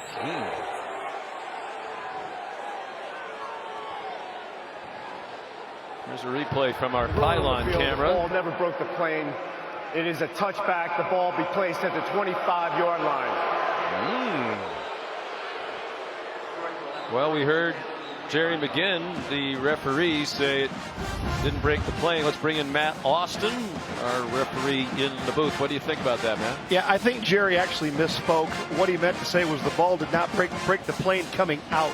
The ball has to be completely out of the end zone for it to be in the field of play. Right. Ball crossed the goal line, stayed in the end zone. That's a good call. It's a touchback. And that's different than going in, right? Correct. Yep. So first possession of the half for Georgia. Jake Fromm on target. Tyler Simmons a 5-yard catch, tackled immediately by Raleigh Tejada. Well, we saw the offensive answer. Now what is the defensive answer going to be for George Pickens in this second half? And now it's single coverage out wide. Here's Zamir White. They yank him down. He's been a tough runner all night, but couldn't get away from Braylon Arnold, the redshirt junior from Coots, Texas. And now the Baylor fans, many of them on their feet on the near sideline, engaged for the first time tonight. Again, they like Pickens into the boundary with that big body. 3-man rush. They haven't done much to threaten Fromm tonight. He throws incomplete. So a 3 and out. And Baylor will get the ball back with a little momentum. And this is what they did to George Pickens on this third down. Double coverage. All right, Phil Snow said we're not going to let him just have free reign in our defense. We're going to make Jake Fromm go somewhere else with the football, especially on third down. Kirby Smart even said in the interview with Ollie, well, why is Pickens so effective? Free release. You know, they have sort of let him have his way getting off the line of scrimmage. He's too good an athlete. Have to disrupt him somehow. Jake Camard on the punt. Braylon Arnold back deep, has some room on the catch from the 26. I like the way that there's a flag down. He's down at the 43. Tackled by Nakobe Dean. 42-yard punt, 18-yard return. But there is a flag. This could be a big penalty if it goes against Baylor. I'm not sure what the call is going to be, but this is excellent field position after that return. That could be negated if it's a holding penalty or anything on Baylor. During the return, holding, return team, number 25. 10-yard penalty from the end of the run, first down.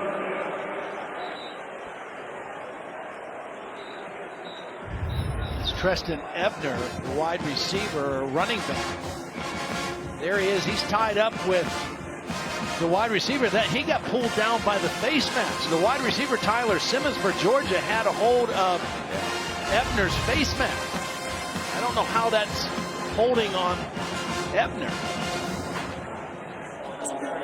Wow. And the flag came in so late, it's almost as if the official only saw the very end of that. Now that Matt Rule's seen the replay on the screen, he's even more agitated than he was before.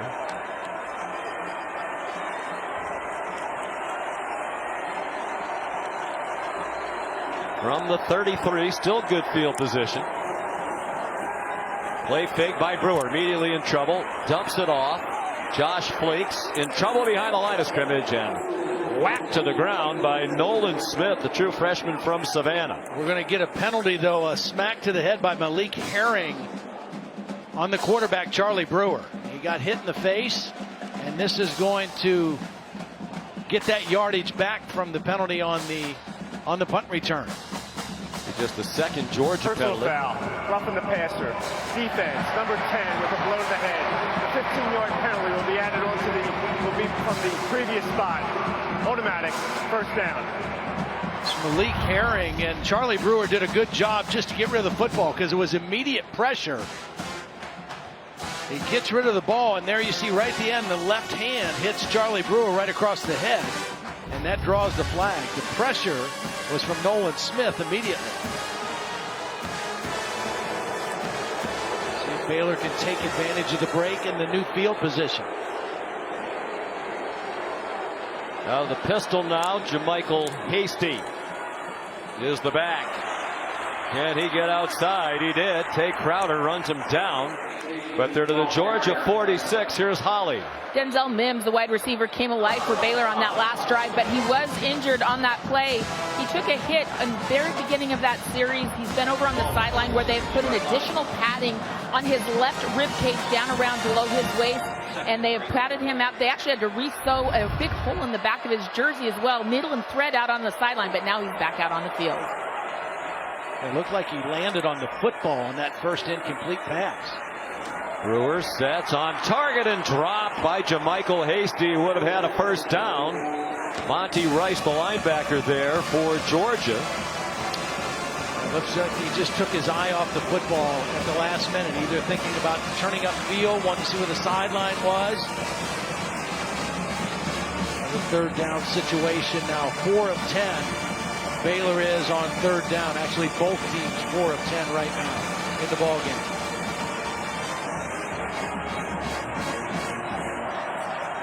Interesting formation here.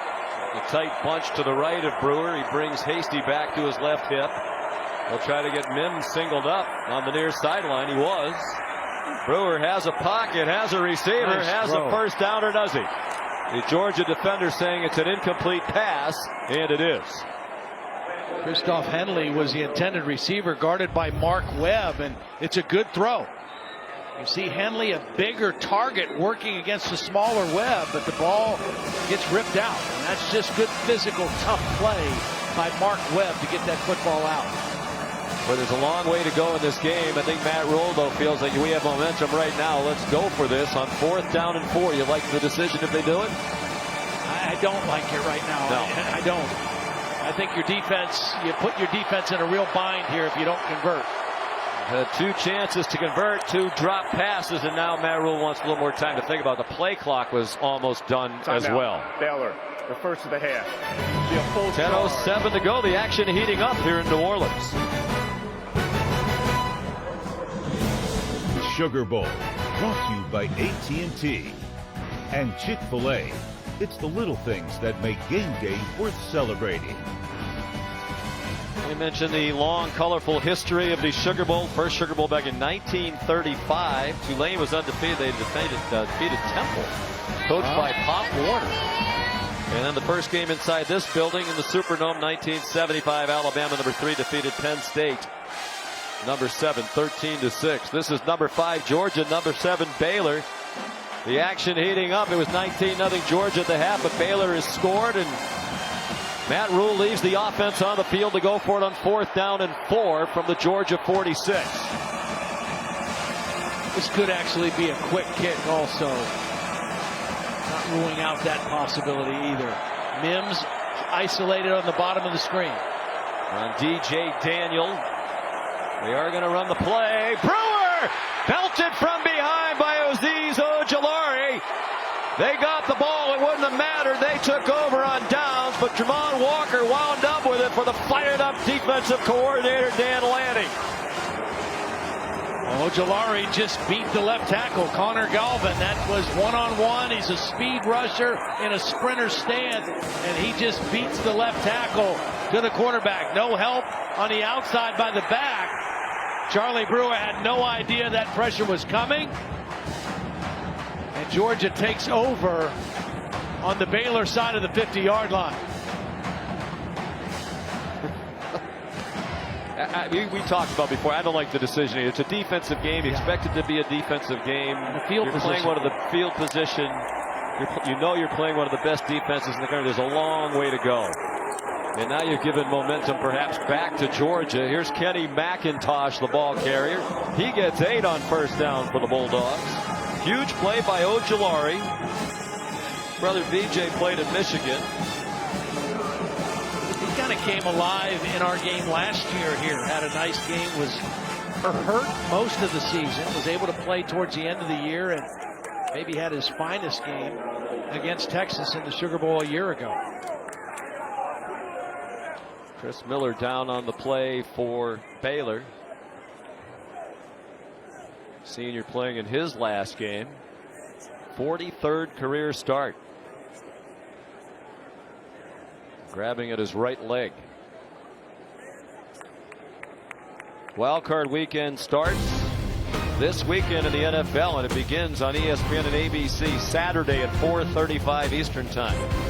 Josh Allen of the Buffalo Bills taking on Deshaun Watson of the Houston Texans from NRG Stadium. Coverage starts with postseason NFL countdown at 3 Eastern Time. The pregame and game both live on the ESPN app. You can watch anywhere. Texans lost at home in the wild card game last year to the Colts.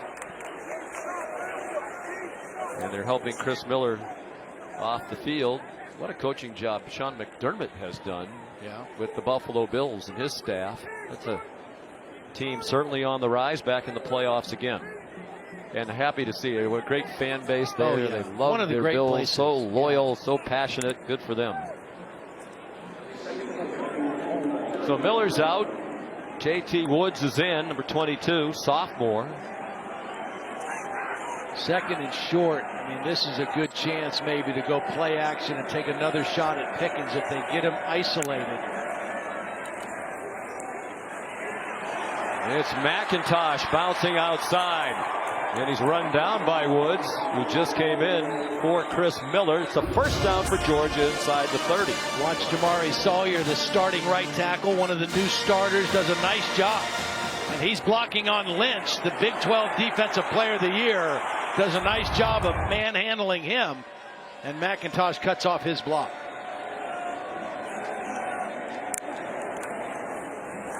From off the play fake. Throws far sideline. Nice coverage by Jamison Houston on George Pickens. If you're just joining us, at 11 catches for 165 yards and a touchdown in the first half.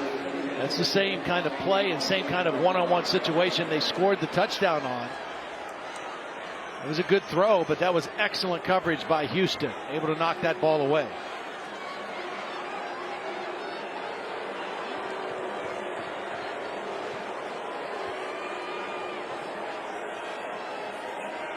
A lot of 2 tight ends for Georgia. I call that 12 personnel. 1 back, 2 tight ends.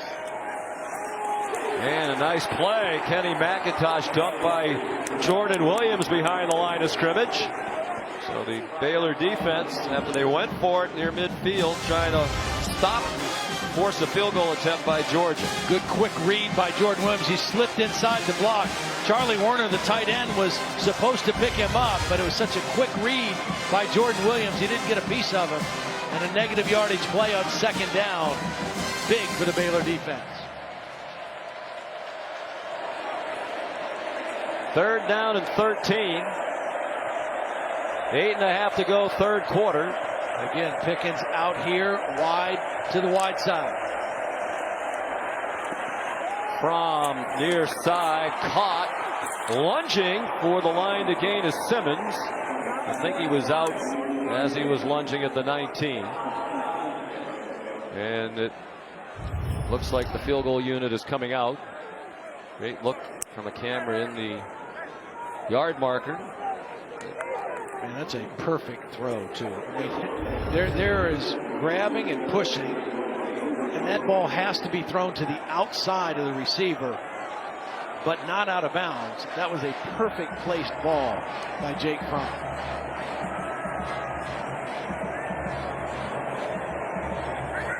Blankenship, it's a fake. It's the holder, Jake Camarda, with a first down. And if he doesn't stumble, it might be a touchdown. Eli Wolf with the lead block.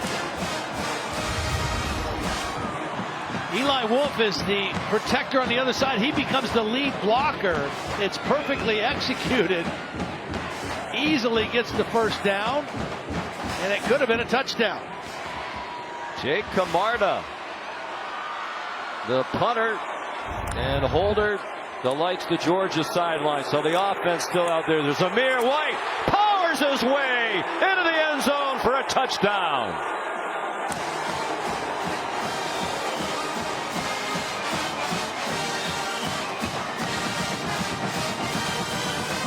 Again, the two tight ends, Warner and Eli Wolf. Watch these two guys here, 17 and 89.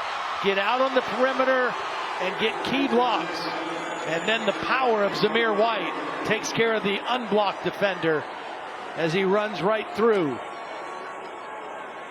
J.T. Woods, the safety.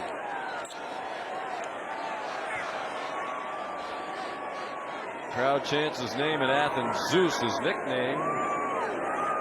Powerfully built, tough runner. We've seen that several times tonight. He's rushed for 72 yards with very little action in the backfield from DeAndre Swift. Blankenship kicks the extra point. And that decision to go for it near midfield backfires for Baylor. Georgia takes advantage of the short field. Seems to have momentum back up by 19.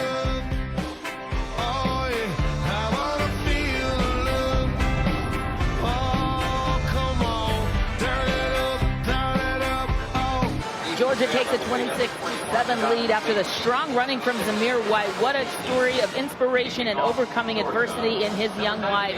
Born into this world with a lot of different challenges, a cleft palate, cysts on his umbilical cord and kidneys that were not functioning. Doctors did not give him much of a chance. Spent over 3 months in the ICU for newborns. But here he is playing college football. He's overcome injuries to be out here on the field. What a story of inspiration for Zamir White and the Georgia Bulldogs. Yeah, he's last couple of years also had to overcome 2 ACL tears. One from the state playoffs, a senior in high school, one in fall camp at Georgia in 2018. Here's Josh Fleeks on the kickoff return. He's tripped up and winds up at the 25-yard line. Here's another look at the touchdown, just kind of the sweet play that's been effective. Good blocking on the edge by the tight end. Zamir White powers it in. A new offensive line coach, Matt Luke, former head coach at Ole Miss, loves it and is fired up. And one of the things Kirby told us is he's so energetic, and he's a guy who cheers not only for the offensive line, cheers for the defense, everybody. Brought a lot of energy and passion to practice. Yeah, it's a great addition. We wish Sam Pittman well as the head coach at Arkansas, but his replacement, Matt Luke, will certainly do a great job for Georgia, both with the line and in recruiting. Jermichael Hasty straight ahead. Monty Rice and Devontae Wyatt made the tackle. 7 minutes to go, third quarter. Can Baylor find a way to get a spark again? They had it briefly, getting stopped on 4th down on the play by Azeez Ojulari. Seemed to, at least for the moment, take the wind out of the sails of the Bears. Brewer sidesteps the rush. He's on target. Out across the 45 goes Tyquan Thornton with a first down. Tell you what, Charlie Brewer doesn't have very long to throw the football. Georgia coming after him, steps up in the pocket, eludes the pressure, and delivers a strike for the first down. No questioning his toughness. Brewer just threw it away. Charlie Brewer's from a football family. No strangers to bowl games. All the way back to his grandfather. There's no foul for intentional grounding. The quarterback. And Charlie played quarterback at Texas, beat Texas A&M twice in the mid-50s when they were coached by Bear Bryant. And Charlie's dad, Robert, played quarterback at Texas. He was the MVP of the '82 Cotton Bowl when the Longhorns beat Bear Bryant then at Alabama. And Charlie Brewer's older brother Michael played quarterback both at Texas Tech and Virginia Tech. Screen, Treston Ebner, lots of blockers inside the Georgia 33-yard line. Now a flag thrown by the 40-yard line. There are 2 flags down back behind the end of the play. Well, that was really well set up and executed on the screen, and it's really because of the patience of Charlie Brewer. He sold pass and showed pass for as long as he could, and then slipped it to Ebner on the screen. By that time, you've got linemen downfield getting into blocks, and it'll be interesting to see what this call is. That was an excellent play, call, and design for Baylor. And these are all-star crews. This group out of the Big Ten. Jerry McGinn doesn't work with most of the officials on this crew during the year. And perhaps in times like this, the communication's a little new and different. It seems like they have it sorted out. Well, maybe not.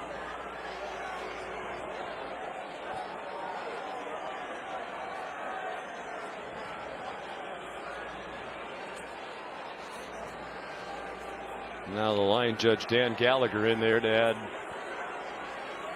to the conversation. Personal foul, face mask, defense number 32. After the play, unsportsmanlike conduct. Offense number 55. Both fouls will be enforced. It will end up at the 31-yard line. First down. So the face mask was on Monty Rice.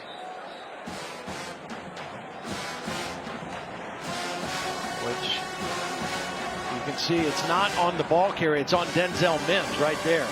That's the face mask penalty on Monty Rice. That was 55's first unsportsmanlike conduct foul of the game. There's Xavier Newman blocking outside the 50-yard line. It'll be late in the play. Well, it must be because he's way behind the play. Here it comes. In the back of Lewis Seen. Matt Austin nodding at us here in the booth, and he thinks that was the correct call. Basically, the ball winds up where the play ended. Exactly. Said they both get enforced, or they'd either get enforced. Yeah. They just the only difference is for Newman Johnson, it's a, if he gets another one of those unsportsmanlike, he's out of the football game. Big hole outside for Ebner again. Missed tackle. He absorbs the hit and gets bounced out of bounds by DJ Daniel. Was Lewis Seen who missed the tackle closer to the line of scrimmage, and Baylor's on the move again with a 17-yard run. Nice job by the left tackle, Connor Galvin, turning his man out, and Monty Rice, who usually takes the right angle, he stepped inside and got blocked by the center, was not able to scrape over to make the tackle. You don't see that mistake made by Monty Rice too often, but that enabled that to be a big run. 5.5 to go, third quarter. Single coverage and a flag down. Mark Webb was tangled up with Chris Platt, the intended receiver, in the end zone. Yeah, Charlie Brewer did a nice job of giving his receiver a chance. Now I'll tell you what, here's what's happening in the second half, different than the first half. Georgia always puts their hands on you, their defense. They always push and grab. Pass interference. Defense, number 23. A foul occurred in the end zone. By rule, the ball will be placed at the 2-yard line. Automatic. First down. The difference in the second half is Baylor is fighting back. They're pushing and grabbing too. Now, there's the hold with the left arm. You could have, it could have gone either way, right? You could have said either one of those guys was holding the other guy's arm. Yeah. Both sides have had reason to be a little agitated tonight. With the officiating, Ebner on 1st and goal. Ducks down. He's down inside the 1, short of the end zone. You know, Matt Rule would feel a lot better if his team can punch it in here and respond quickly after his decision to go for it on 4th and 4 didn't work out. Oh, Brewer, they lost the ball. Trouble. Lost the ball. Out. They tried to go fast, Sean, to try to keep the same personnel on the field for Georgia, and they did not get a clean center quarterback exchange, and they are very lucky that they got the ball back. I don't think Charlie Brewer ever had the football. It looked like it was going to be a design run for him, and I just wonder about that. I mean, I know he's a tough runner. He reminded the Georgia coaches, the Texas quarterback Sam Ehlinger, who's a tough runner, but you need to be careful, you'd think, with Brewer. Just recently back from the concussion. Kobe Bullard, the fullback, in the block now. Ebner is the tailback. They're looking to the sideline, and now they're going to use a timeout. Well, they've spent 2 timeouts here in the third quarter. Second and a half.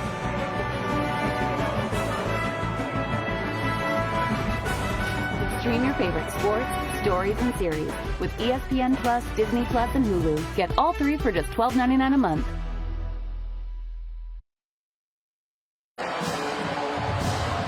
Big play with 4:15 to go in the third quarter. 3rd down and goal for Baylor from about a foot away from the goal line. And they're back in the shotgun. You know, that fumbled snap might have been either their first or second play under center. And when you don't do that all the time, that can be a little tricky, especially on the goal line. Brewer has been an effective runner near the goal line. 10 rushing touchdowns this year. He follows Hasty and scores. Second effort got him in.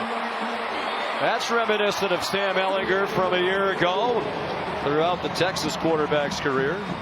He is a tough young man, Charlie Brewer, out of Lake Travis High School in Austin, Texas. This is just quarterback power. You're going to lead with the tight end. The back is the lead. You're pulling the backside guard, Khalil Keith. He wasn't in initially on the jump, but the second effort when he hit the ground, he goes into the end zone.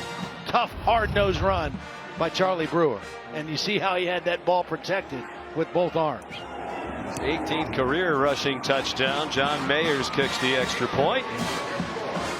Well, Baylor, after being shut out in the first half, scored 14 points here in the third quarter and have twice now cut a 19-point deficit down to 12. Tip off your weekend and the new year with our star-studded NBA doubleheader. Friday on ESPN and the ESPN app. Joel Embiid of the 76ers take on James Harden, Russell Westbrook, and the Rockets. That's at 8 p.m. Then Anthony Davis and the Lakers host AD's former team, the Pelicans. At the Staples Center, our coverage begins with NBA Countdown at 7.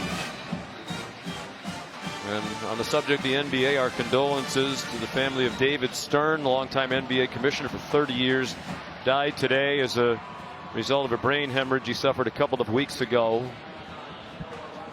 Inducted into the Naismith Memorial Basketball Hall of Fame in 2014. And deservedly so. One of the most important people in the history of the NBA. And again, our condolences to Diane and their family with Commissioner Stern at his bedside today. So Noah Rauschenberg kicks off. Demetrius Robertson back deep, transfer from Cal. He'll run it out this time. And he nearly reached the 25-yard line. Mark Milton made the tackle. So Jake Fromm, in what might be his last game at Georgia's, had a good night. 16 for 23 for 207 and 2 touchdowns. Be interesting to see what his decision is. Yeah. He said he hasn't really thought about it at all, focused on this game. That's for after the game. But it'll be an interesting decision. Loves college football. Yep. And you just wonder, if he thinks it doesn't look like his stock dipped much, Todd, this year, because Tom McShay still has him as the 4th-ranked quarterback and maybe a first-round pick. Yeah, I think if he feels pretty confident that he's going to be a first-round pick, that's going to weigh pretty heavily on his decision. Pressured immediately, and for one of the few times tonight, James Lockhart was there first, and down goes Fromm with help from James Lynch back at the 20-yard line. Here's Lockhart right here. Watch the outside set by Cade Mays. He gets too wide on his set, and Lockhart goes right inside him immediately, and then Lynch is working on a tight end, Eli Wolf. That's a mismatch for Lynch, but it was poor footwork by Cade Mays that let Lockhart in to start the play. First sack of the night for Baylor. That's their school record 44th of the season. Georgia doesn't give up many. Fromm in trouble again. Bravion Roy leading the way that time for the Baylor Bears.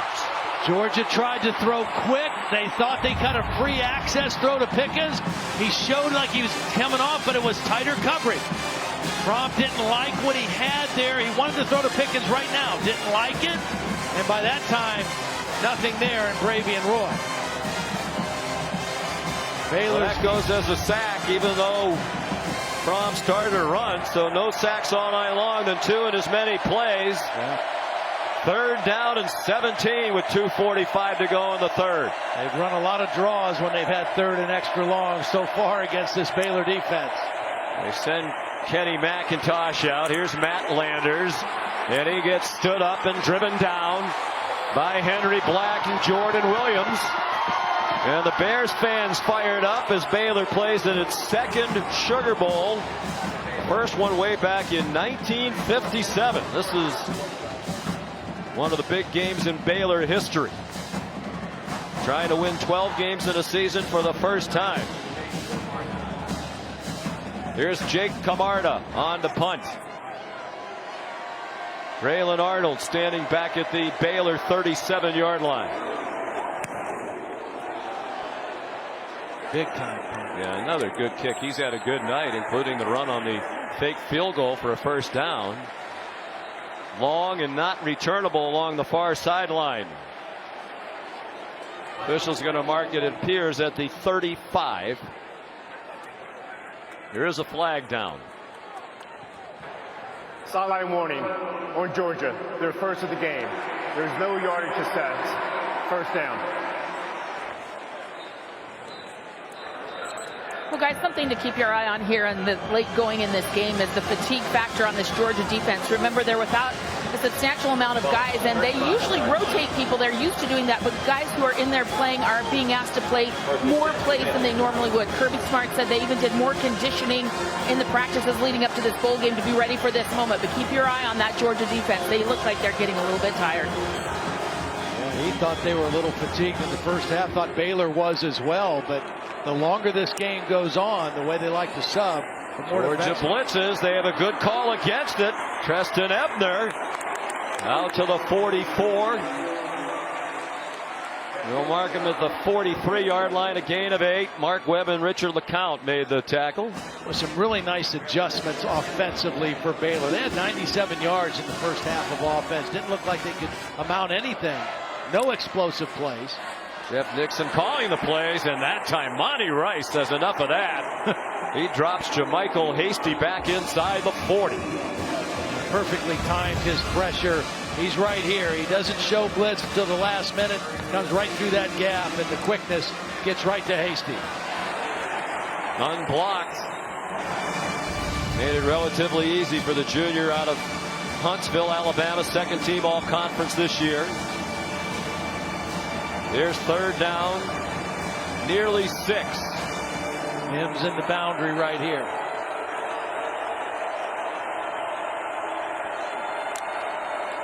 Charlie Brewer hit as he throws, and it is caught. Where are they going to mark it? R.J. Sneed, that's right in front of the Baylor sideline and crowd. They groaned. They thought Sneed had passed the line to make. Looks like he's a foot short. And it looks like Matt Rule's going to go for it on 4th down again. Georgia sub still running on defense, and they have to wait because Baylor sub to give Georgia a chance to substitute. Matt Rule down to 1 timeout left. Previous plays under further review. The ruling on the field was that the runner was short to the line of game. Tom Fiedler conducting the replay booth tonight. We'll take a look at this one. Well, Charlie Brewer does a nice job getting rid of the football as the pocket is collapsing around him. And he was hit immediately after the catch by DJ Daniel. Well, what is his knee down when he makes the catch? Well, let's bring in Matt Austin, who last year was still officiating as a Southeastern Conference official and worked one of the 2 national semifinal games, the game between Notre Dame and Clemson. All right, gave you a biography there to give you a little extra time to look at a replay or two, but how would you view this, Matt? Well, from the pylon cam, it appeared that the ball crossed the line to gain and was caught there. Then he was driven back by the defender. So I would like to see this right there. It looks like the ball is beyond. Yeah. He's got control of it. As Todd said, his knee is down. But even if he was driven back, you would still get that forward progress. So I think this is going to be a first down. Yeah. Well, it's a great time for us to salute our crew led by our producer Phil Dean, our director Scott Johnson, and our terrific crew we've had the pleasure of working with all season long. This will be our last game of the season. Yes. And I think that's about as good a look as any replay official could hope to have. And I would agree with Matt that it looks like he got the line to make. We'll see if it's conclusive. It was a good throw. It was a great catch, and it was a nice defensive play by DJ Daniel. It's just a matter of getting the right spot at the end of the play.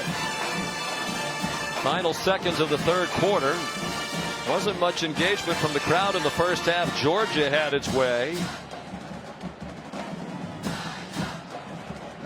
Crowd of just more than 55,000 here tonight. That's about 17,000 under capacity.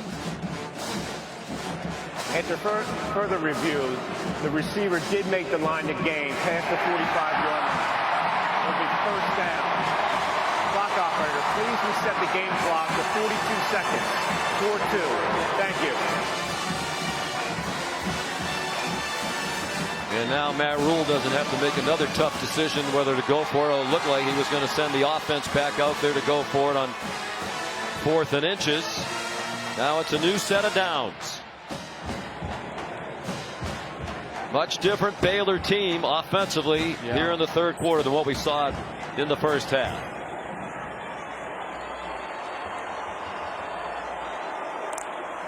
Here comes another Georgia blitz.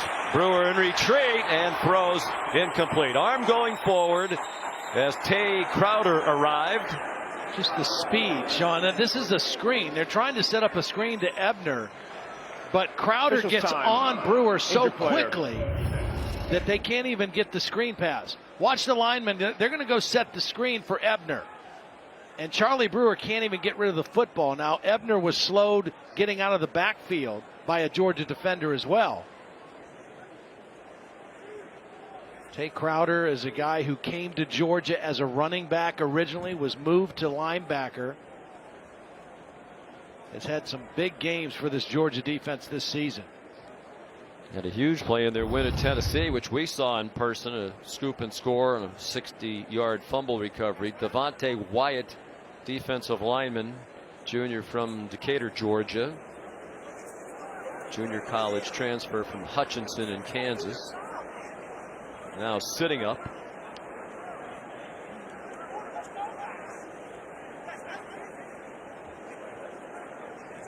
He was expected to see more playing time tonight in the absence of Tyler Clark, one of the Georgia players not here. For as good as this defense is, 2nd in the country in scoring defense, which really is the most important stat. Right. 1 player on the 1st team All-SEC team on the defense, J.R. Reed, who's not here tonight, and 1 on the 2nd team from the coaches. And to me, they're the best position to judge. And that was Tyler Clark. So it really is a team defense. It's a team, and I think it's been a brilliant job coaching by Dan Lanning and the defensive coaches of giving roles to many different players. He said everybody that's in our defensive room, they're convinced and they believe they have a role that's important to the defense. That's why you see so many different combinations of guys on different down and distances, and they all have roles that have been given to them to make the defense what it is. In fact, Reed was probably the only player that stayed on the field all the time. Cale Carter, number 76, has come in. He's a senior.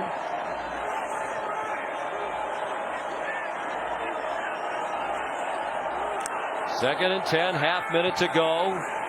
Crowder came to bring pressure again. Brewer forced to retreat again. Finds Christoph Henley, who crosses midfield, goes down at the Georgia 48, 3 yards short of the line to make. Might be the last play of the third quarter. A good play by Charlie Brewer. He kept the play alive. He got the completion. Even though they didn't get the first down, it's third and manageable. And I think they're in 4-down territory again, possibly for Matt Rule, as we get ready to start the fourth quarter. Baylor had 97 yards of offense in the first half. They had 154 in the third quarter. They're back in the game as we head to the fourth quarter of the Allstate Sugar Bowl in New Orleans.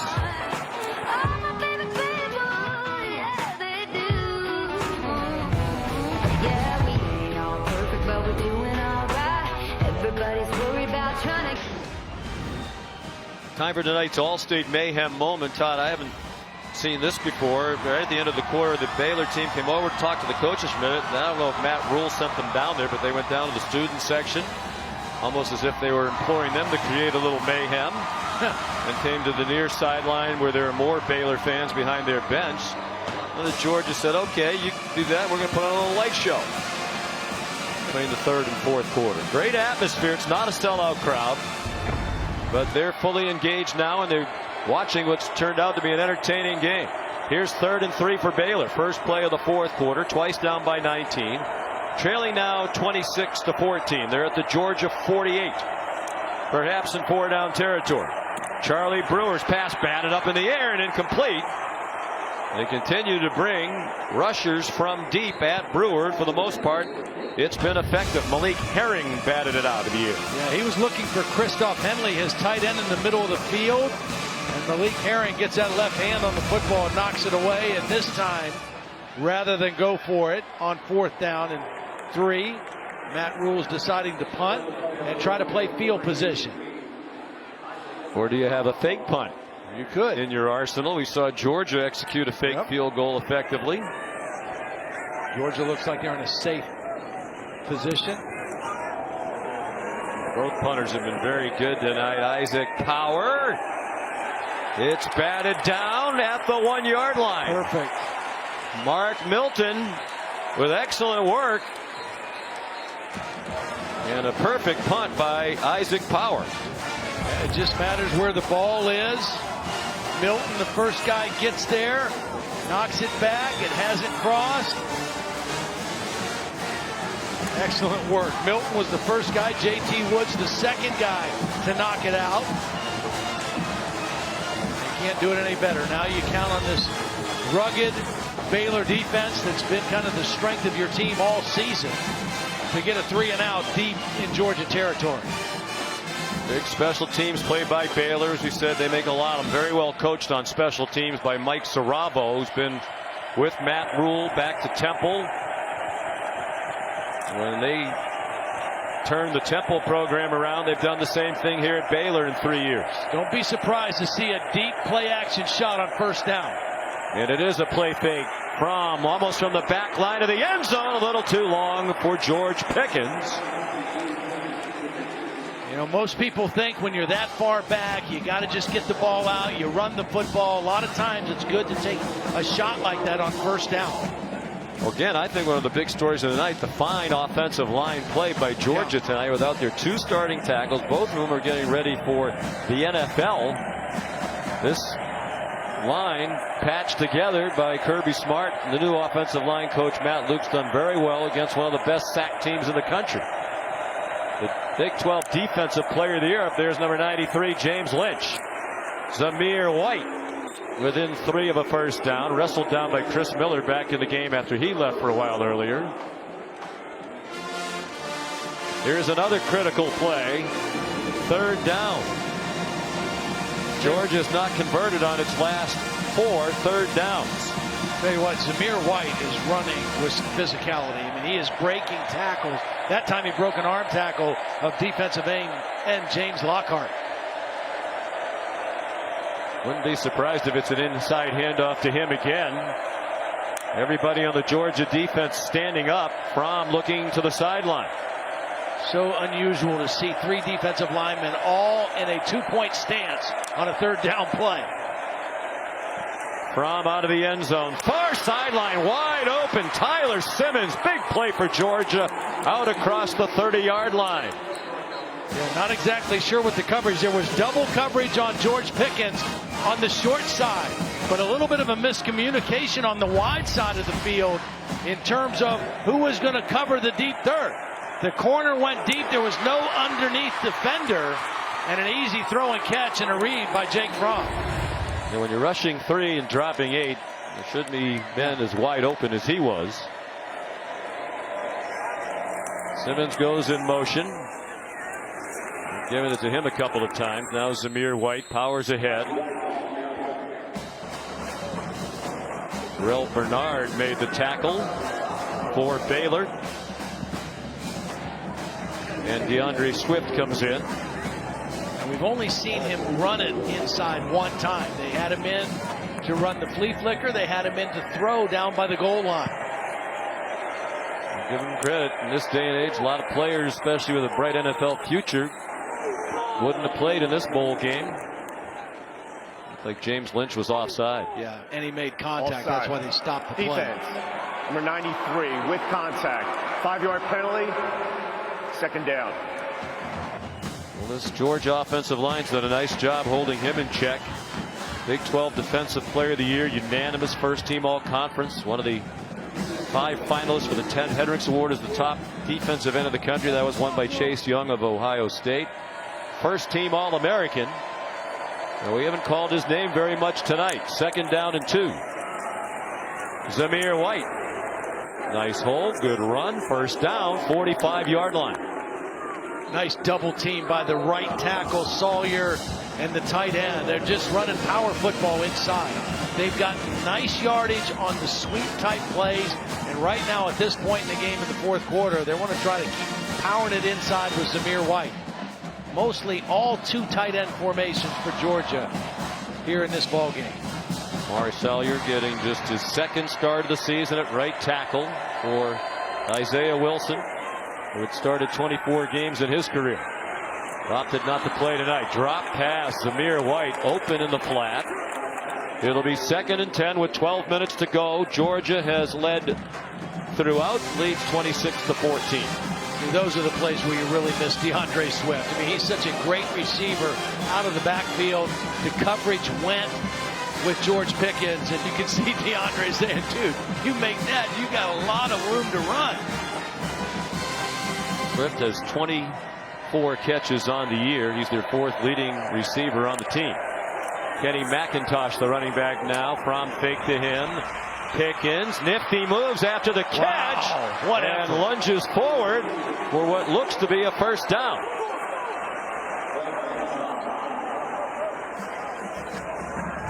Excellent work after the catch. It's just a short route. He attacks the leverage of the defender. Attacks that outside shoulder. Jake Fromm gets him the ball on time.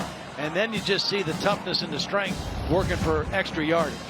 You mentioned Baylor had to do a much better job with Pickens, and they have. That's his 1st catch of the 2nd half after he had 11 in the 1st half. McIntosh stood up. You know, you wonder if what might be set up for Georgia right now if Jake Fromm sees it. Running all these inside runs is just for Jake Fromm to keep one on like a zone read, because I think they're there. The previous play, by the way, Pickens with that catch, his 12th of the game, ties the Georgia record for most catches in any bowl game. This is their 56th bowl game in school history. Hines Ward had 12 in the 1998 Outback Bowl against Wisconsin. A 33-6 Georgia win. I think he's going to break it before the night's done. James Lynch didn't get anywhere near Fromm. He throws on the move, and it is dropped in the end zone by Demetris Robertson. Tough to tell from here if it was deflected by the defender, Graylin Arnold. Well, because Jake Fromm was moving in the pocket and throwing back to his left, the ball kind of got outside. If that ball is thrown where he can continue to run to it, it's an easy catch.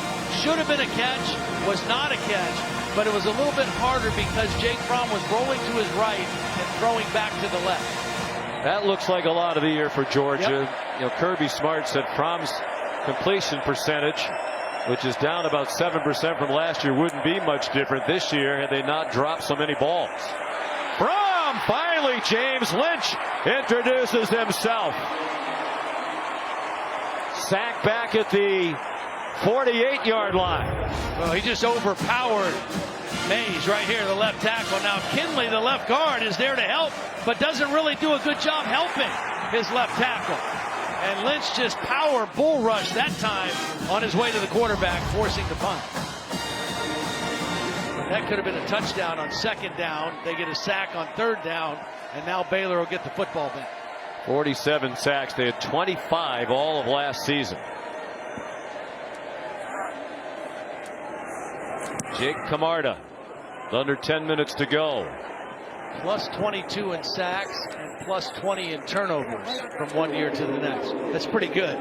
Pretty good turnaround for your defense. That helps you turn the record around from 1-11 2 years ago to 11-2 this season.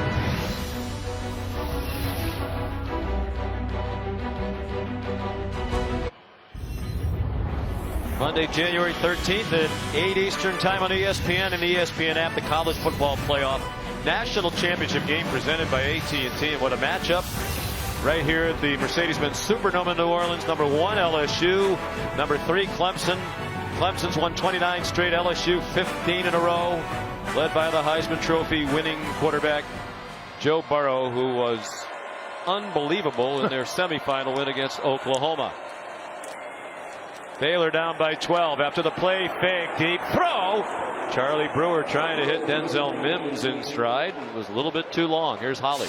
Well, guys, a very sweet gesture tonight here by the Sugar Bowl media relations folks. An empty seat was left in the press box for Carly McCord, the local sports reporter and host who covered the Saints and the Pelicans, who was tragically killed in a plane accident last week. You might remember that she is the daughter-in-law of LSU offensive coordinator Steve Ensminger. A beautiful gesture there with that lovely bouquet. We do have information. Her funeral service will be held on Saturday, January 4th in Baton Rouge. And in lieu of flowers, a scholarship fund is in her name at the Northwestern State University. All right, Holly, thanks.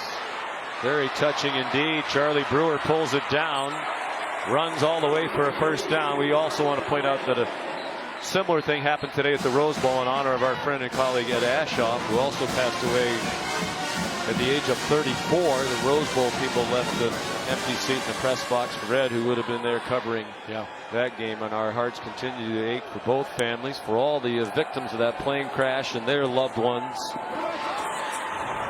Treston Ebner wrestled down by Monty Rice. Short gain. And you go back to some, I don't want to call it mismanagement, but times in this half where Baylor's had to use a couple of timeouts that it was a little sloppy. Now they really wish they had them. Under 9 minutes to go. Oh boy. Oh, he's lucky to get away with that. Miscommunication with Denzel Mims, who was flying up the sideline. DJ Daniel got his hands on it, couldn't pick it off for Georgia. And Mims, he converted this to a go route. Daniel had eyes on the quarterback the whole time and very nearly picked that one off and would have had a lot of green grass in front of him had he caught it. Big play right here for Baylor. 3rd down and 7.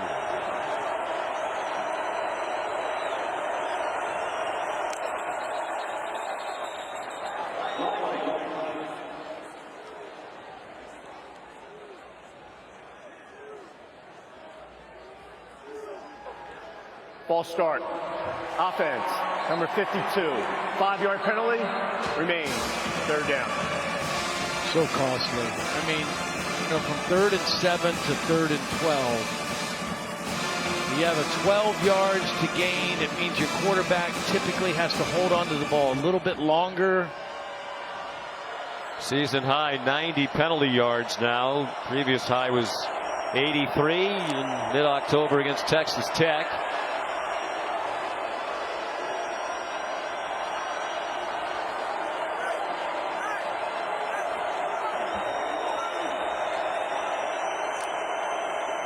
Third down and 12. They rush 5 to the Bulldogs. Brewer, nice job to dance around it. He has a long way to run, and he's not going to get there. But a flag thrown. Yeah, he along the near sideline. He definitely got hit in the white. I mean, Charlie Brewer was not going to pick up the first down. It was great pursuit by Nolan Smith and Trayvon Walker, a pair of freshmen, highly regarded freshmen. And Walker really put a lick on Charlie Brewer, who is still down on the field. Remember, Charlie Brewer, wait for the call. Enter the play. Personal foul, late hit on the defense. Number 44, 15-yard penalty will be added on the end of the run. Automatic. First down. And remember, Charlie Brewer came out of the Big 12 championship game with a head injury. 2 weeks before that, he got hit in the head against Texas also. Here's the end of the play. Does a nice job to get outside the pocket. He's not going to get the first down. And there's the hit. It draws the penalty on Trayvon Walker. And again, it's the back of his head hitting the turf that may be the issue for Charlie Brewer at the end of that play. And Matt Rule was asked after the game about Brewer going back into that Big 12 title game for a few plays. He said, I'm at field level. It happened on the other side. I didn't see that he was wobbly getting up. Other people, their spotters in the press box, were supposed to tell us that sort of thing. He said, I would never jeopardize the health of one of our players. There have been times I took players out of the game because I didn't like the way they were talking to me on the sideline, had them checked out. So he felt bad that Brewer went back into that game. It was Mike DeFee who finally said, you need to go out for more testing. But the number Matt Rule said to us the other day is 3. Yeah. 3 concussions for Brewer. As I said earlier, we asked Charlie the other day, are you concerned? He said no. I'd be concerned. Yeah. Well, and I bet his mom and dad are concerned. Mm-hmm. Gary Bohannon is warming up. And will be coming into the game almost certainly when we come back. The Allstate Sugar Bowl, brought to you by Allstate, reminding you that football season is mayhem. Taco Bell's $1 double stack tacos and Capital One. What's in your wallet? Very quiet right now inside the Mercedes-Benz Superdome. You see the Baylor players on their knees in prayer as they're still tending to Charlie Brewer on the near sideline.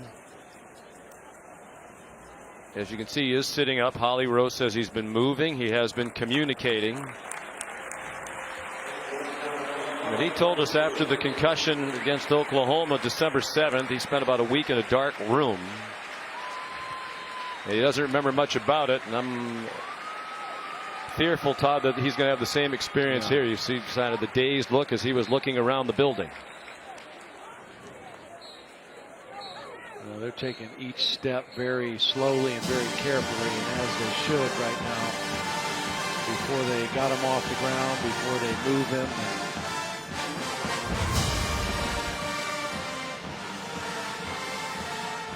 Again, it wasn't the hit by Walker. I think it was his head hitting the back of his head hitting the ground. Same thing that happened in the Big 12 championship game.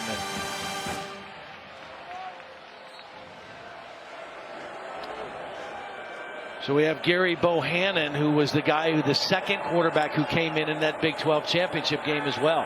He led Baylor to a couple of scores. His stats weren't great. He was playing on an injured knee. He's a good runner. He lofted that one over the head of Jamichael Hasty, and there's a flag down back behind the line of scrimmage.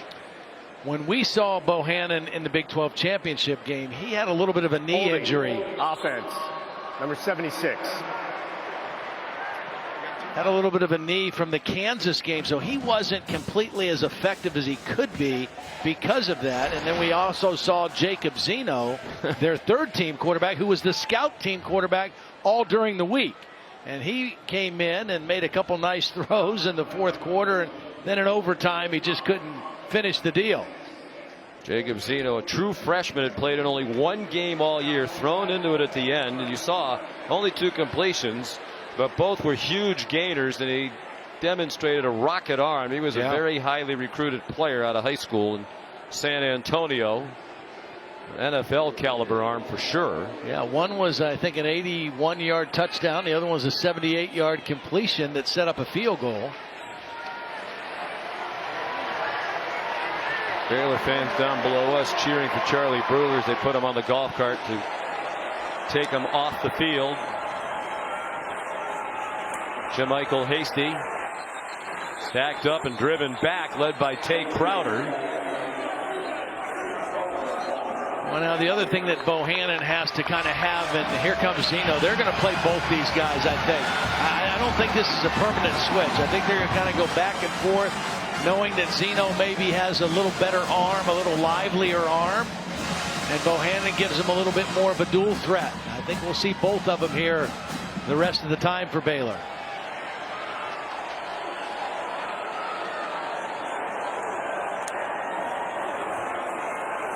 Zeno on target. R.J. Sneed didn't quite get to the line to make, about a yard short into Georgia territory, just inside the 48, stopped by Lewis Seen. 3rd and 1, almost certainly 4-down territory.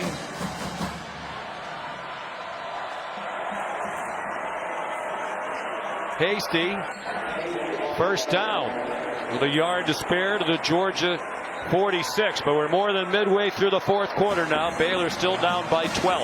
And whoever is in at quarterback, there has to be a little bit of a speed up on the clock internally, because you've got to score twice.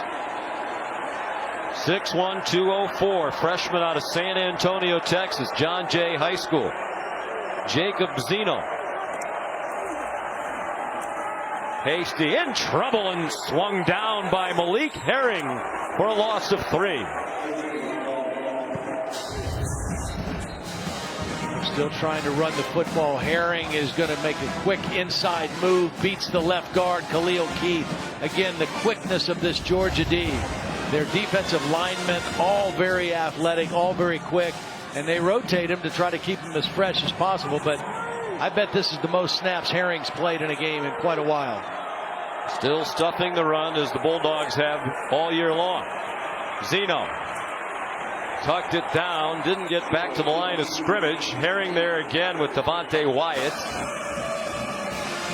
Excellent coverage downfield. It was only a 3-man route. Only 3 guys released into the route for Baylor. They were all blanketed downfield with a free safety helping over the top. Nowhere to go with the football for Zeno. Right now he's got to think part of the yardage back. Doesn't have to get it all back on this one throw. The biggest thing, you just can't hold the football long, because your O-line has had their issues blocking this Georgia front when it comes to pass rush. Zeno playing in just his 3rd game of the year. They've been the last 3 games played by Baylor. Checks it down. JaMycal Hasty slips down, gained about a yard and a half. 4th down, I would think, across midfield, under 5.5 minutes to go. You have to go for it. Yeah, because not only do you need 2 scores, you need 2 touchdowns. I mean, it's not a touchdown and a field goal to tie the football game or take the lead.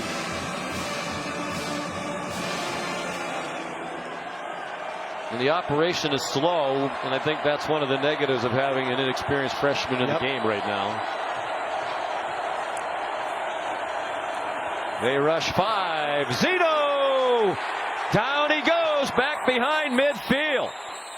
They blitzed Nolan Smith, and they've timed up some blitzes very well tonight. Dan Lanning, Kirby Smart, and the Georgia Bulldog defenders executing as Georgia takes over on downs.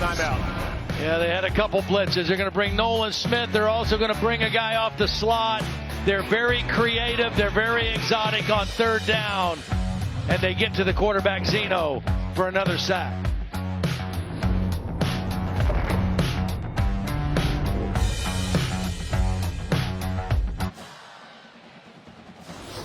Here's tonight's Capital One rewarding performance. Well, it's George Pickens, and they found the coverage they want. Zero coverage, single man-to-man. This was in the first half. The touchdown, beautiful throw. A little bit later, they tried to bring extra coverage to help, but beautiful route running by George Pickens created separation.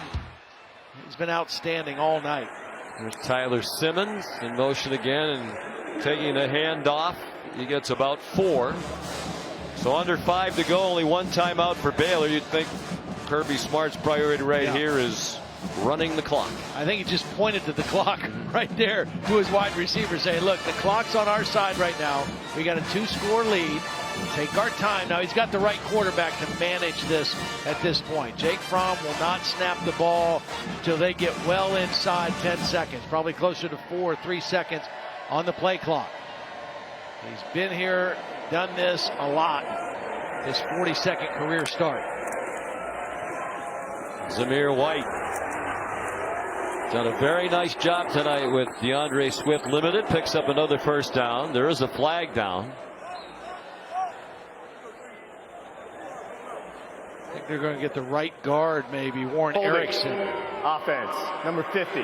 10-yard penalty from the previous spot. Replay, second down. They got his first career start. We mentioned it earlier, he's a redshirt freshman. He had only played in 5 games this season, Todd, only 2 of the last 8. So to be a part of the line that's done a nice job tonight, kudos to him. Against a very, old, seasoned, outstanding defensive front that Baylor has, one of the best defenses in many statistical categories in the Big 12. Certainly in rushing the passer in that league. Clock runs down to 4 minutes to go. And the play clock under 5, as Todd said. Fromm certainly doesn't need to be reminded of that part of it. Zamir White. So what you tell your backs and receivers is protect the football. Don't let them come and strip it. Remember, this is a defense that has had 30 takeaways this season. They're plus 14 in the turnover margin. So take care of the football. Get the yardage you can and get down, and don't run out of bounds and stop the clock. Under 3.5 to go. And Georgia looks like it's comfortably on its way to victory now. We talked about Jake Fromm has the decision to make after this game about whether he's going to go into the draft after this is junior season. I did communicate again with Todd McShay today. He said he has Jake as a late first-round pick. But he said that when you talk to people, the grades are kind of all over the place for Jake Fromm. Sets up a screen to Kenny McIntosh.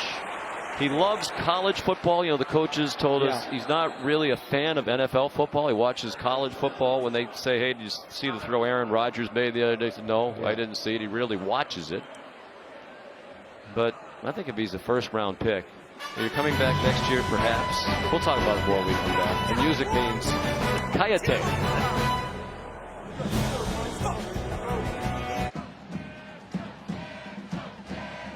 Jake Fromm, despite the accuracy problems, and of course that's a collective thing, recently still #1 in career completion percentage at Georgia. He's gone over 8,000 yards for his career tonight, 78 touchdown passes. Only Aaron Murray has thrown more. That's going to be a hard record to break, 121 thrown by Murray. It's possible Jake has taken his last snap as a Georgia Bulldog. We'll see what happens. It's a punt by John Mayers, by Jake Camarda, and a fair catch made by Graylin Arnold. But if I'm Jake Fromm, and maybe he just loves college football, loves Georgia, why wouldn't? It's a great place to go to school. It's a great program. They have terrific coaches. Maybe he wants one more year of college. But you're going to lose both your offensive tackles. DeAndre Swift's probably not coming back. They're bringing in some talented freshman wide receivers, but still you wonder how good the receiver group's going to be next year. Well, they're going to continue to recruit. That's the one thing. They're going to have talent. They're going to have a great defense. I think I mentioned earlier, the fact of being a first-round draft pick, I think, is got to be important for him. I also think that in terms of NFL grades, I think the way he handled how disappointing things were this year and how tough things were, I think that speaks a lot about his character, and I think NFL people pay attention to that with pretty high regard as well. So I still think his NFL grades probably did not drop a whole lot from what they might have thought of him last year or the beginning of this year. I think he's a leader, he's a winner, he's a competitor. He processes things quickly. You think he'll be a good NFL quarterback? I think he has a chance to be, yeah, I do. You know, he doesn't have an overpowering arm, but I think he can make throws that need to be made. I think that he's improved a lot as a downfield passer from early on in his career. I think that was one of the real knocks on him when he played as a freshman and sophomore. He's certainly been a winner, 3 straight SEC East titles. Of course, it's not just him. He has an excellent team around him. Denzel Mims the catch, DJ Daniel the tackle.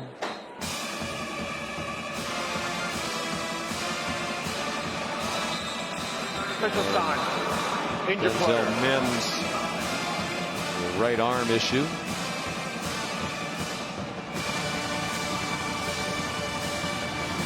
I wonder if it's one of those where it just goes numb down your arm, but it's tingling for a little bit.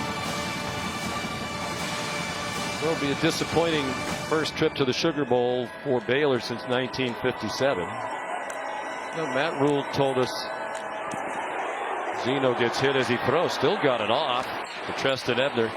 Matt Rule told us since he was in high school, he's always wanted to come to the Sugar Bowl. He had never been here before this week.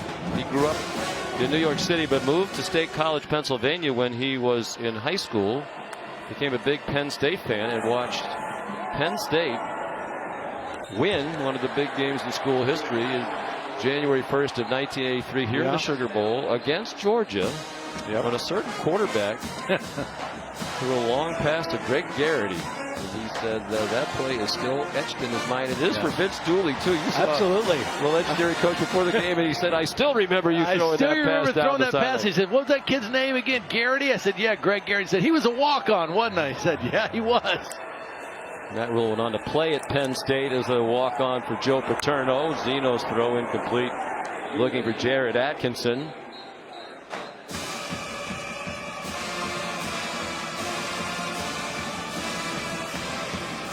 Third down and 10.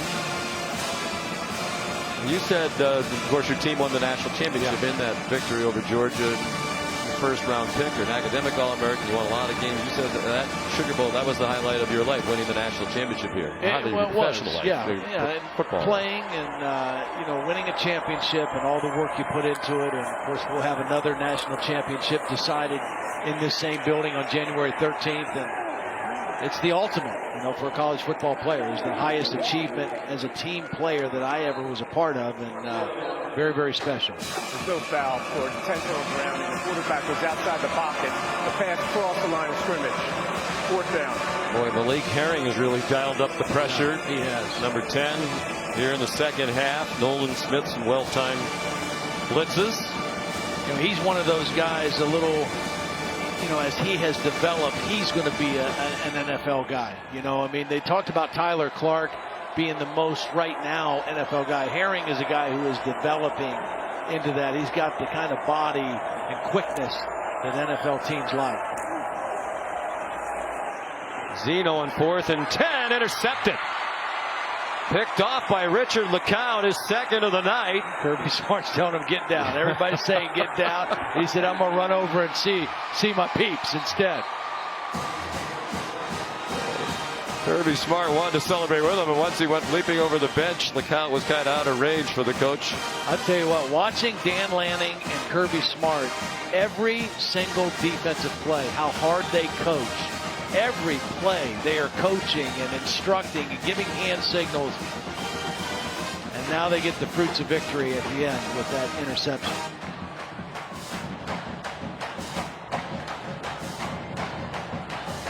Kirby has to be thrilled. I mean, again, everybody was embarrassed last year the way they played or did not play. And that doesn't take anything away from Texas. And Texas played a really nice ball game. But Georgia was an outstanding football team a year ago and did not come here ready to play. Tonight, they came here ready to play. With whatever guys they had, whatever guys made the trip, these guys came ready to play, led by Jake Fromm, and it was an impressive performance. Well, you know, because we've been around it, you understand it. Now, because of the history of Georgia, but also the recent history of Kirby there. 13 wins 2 years ago, 11 last year. That'll be 12 this year. it's almost as if you don't make the playoff and perhaps even win the national championship, it's not good enough for a lot of people. And obviously that's exceptionally hard to do. But this probably ensures them a top 4 finish in the final poll.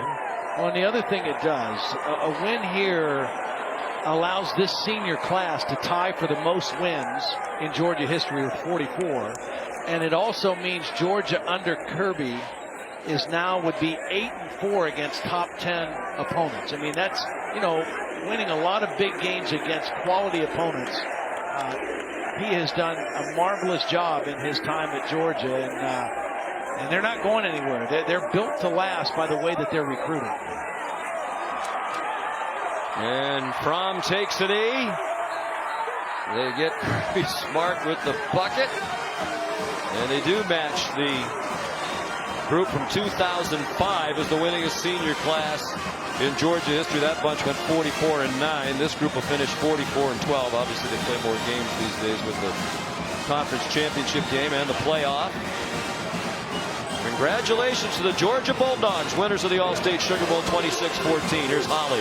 You smell like Gatorade, Coach. At least could get me with water, you know. How exciting was that for you to see these young men answer those questions about whether or not they would show up and compete tonight?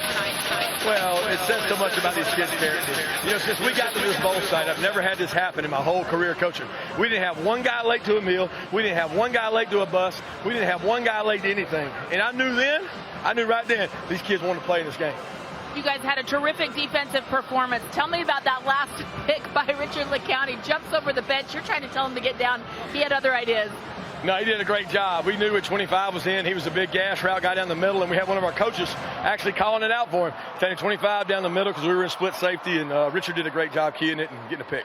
A very special hug at the end of this game for DeAndre Swift. I saw that moment on the sideline. What has he meant to you in this program? He's meant everything. He's a warrior. He's a competitor. He wanted to come on this trip. He wanted to play in this game. He wanted to be here for his teammates. He wanted to be here with them, and he meant so much to them. I mean, the impact he makes without the ball in his hand is immeasurable, and that's what he did a great job of. We saw that tonight. And also the future is bright for this program. Your freshman, George Pickens, with a new record, tying a record in a bowl game for a Georgia Bulldog. How do you see the future and his bright future? Well, George has got a lot of opportunities in front of him. He's a really good football player, and we're awful proud of George. And I tell you what, I've never been around a kid that loves practice more than George does. Practice? That's right, practice. Thank you, Coach. Thanks, Holly. Appreciate it. Jake Fromm standing by here. And Jake, one of the best quarterbacks. How are you? Doing good. Doing great. One of the best quarterbacks to play here at Georgia and put a uniform on. How proud were you tonight of the way you were able to connect and this offense was able to move the football? Yeah, this is awesome. Praise God for the opportunity to come out here and play. I think our guys responded well. There was no doubt, you know, from our guys who wanted to play. Our guys showed up. They played their hearts out, and to come out here and play 4 quarters, to come out here with a victory is a blessing. I know nobody will give them the game ball, but I really believe your offensive line, this remade offensive line, had your back. How did they show up? Cage, Jamari, Warren, those guys, they got put in a big role. And they stepped up. They played great. So thankful for those guys and their hard work showing off and paying off. I know that you have a decision to make in your future, but how does it help for you to see the bright future of some of these young receivers around you? Yeah, absolutely. These guys are stepping up. They're making plays, and the best is ahead for them, no doubt. If this is your last game as a Georgia Bulldog, what do you want people to remember about Jake Fromm? Yeah, I want to represent Christ the best I can, and I hope I can reach and influence as many people as possible. I'm thankful to play here. This university is amazing, and to play here every single game, every single moment, it's been a blessing. I'm so thankful to be able to play here. Thank you so much, Jake. Well, that is his final game, and it is there for Charlie Werner, the tight end, getting a pat on the top of the head from Kirby Smart. Class act, Jake Fromm. Oh, boy. Absolutely. Absolutely. You cheer for guys like that, you know. Stay tuned for the Ford post game after the game.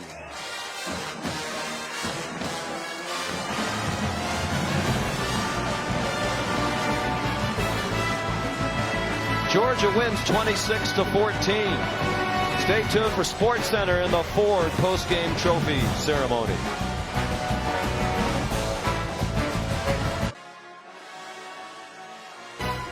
The Ford postgame is brought to you by the Ford F-150. Built Ford tough.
Welcome to the Ford postgame from the Allstate Sugar Bowl in New Orleans.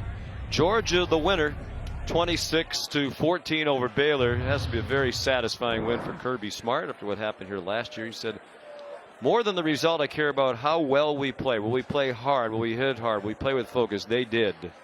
And the coach, understandably, very happy. Let's go down to the podium now. And here's Holly Rowe. Well, thank you so much, and welcome to our Allstate Sugar Bowl trophy presentation. Here to join us tonight, we are so thrilled to have the president of the Allstate Sugar Bowl, Monique Morial. Thank you, Holly. On behalf of the Sugar Bowl Committee, I want to congratulate the University of Georgia and Coach Smart on winning the 86th annual Allstate Sugar Bowl. Congratulations to the players, your coaching staff, and your university for a game well played. And to all the great Georgia Bulldog fans who came into New Orleans, our great city, thank you very much. And congratulations again, Coach. And now to present the trophy, the president of Allstate Insurance, Glenn Shapiro. Coach Smart, congratulations on behalf of 88,000 Allstate team members across the country and football fans everywhere. Fantastic season, great game for your Bulldogs. All the best. Presenting the trophy to you.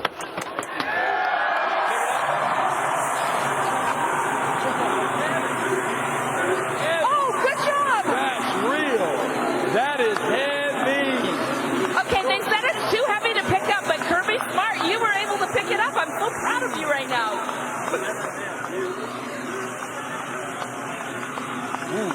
This is an important moment for your team, the culture that you have built here to be champions of this Sugar Bowl in this moment. How were you able to get this done with your team tonight? Well, we got a great group of seniors. There's only like 5 or 6 of them here on the trip, and this group has been committed since the day we announced we were playing in this bowl game. They did a tremendous job. Every one of them helped lead our team. Our coaches and this staff, all the questions and all the stuff you got to answer, these kids never doubted for 1 second, and we love to coach these guys. I think they proved that they were ready for their opportunity. You preached all week that we're worried about the guys who are here. How did they rise up and snatch the opportunity at hand? And real simple. What do we do, guys? We out-hit and we out-hustle the opponent. And when you do that, the rest of it takes care of itself. Okay, now you guys have such great momentum moving into this offseason with such a young team, such a great recruiting class, number 4 in the country. How do you build on this momentum? Well, we continue to develop a culture of discipline and toughness. When you have that within your program, you've always got a chance. The leadership group on this team, and again, I can't say enough about, there's 5 or 6 seniors out there that really pushed this group to compete and play. And they did a great job bouncing back from last year's Sugar Bowl. A lot of guys have a final decision to make. One of those is Jake Fromm. If this is his final game for you, how do you describe the impact he's had on your team and your program? Oh, he's meant so much more than one game to this program. You can't define a guy like Fromm or Swift or any of these guys, Andrew Thomas and Isaiah Wilson, to one game. So what they have done for this program is incredible, and it'll be measured for a long time. Thank you so much, Kirby Smart. And now to present our most outstanding player, Mr. Kahn, the president of the executive committee for the Allstate Sugar Bowl. And the winner is, with 12 catches, 175 yards, your most outstanding player is George Pickens.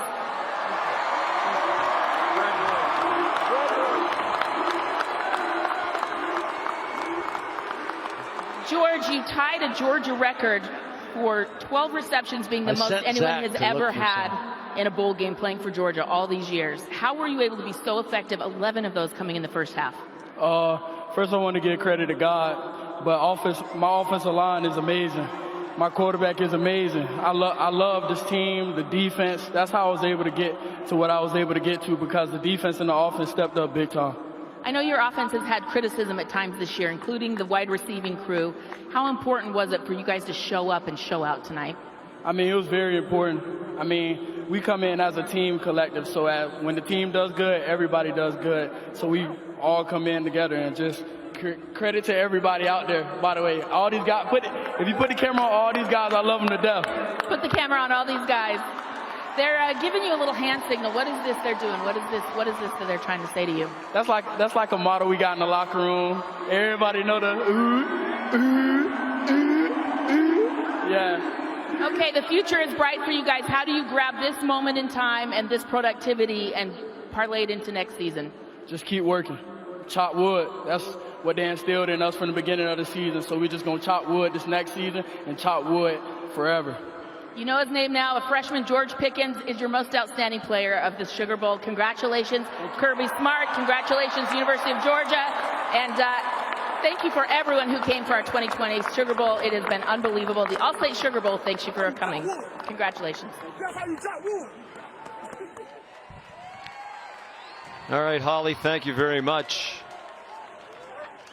Really a team win tonight, Todd, for Georgia.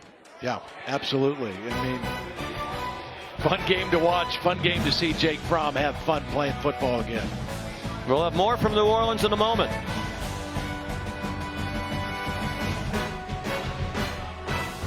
The Ford postgame is brought to you by the all-new Ford Explorer, built Ford proud.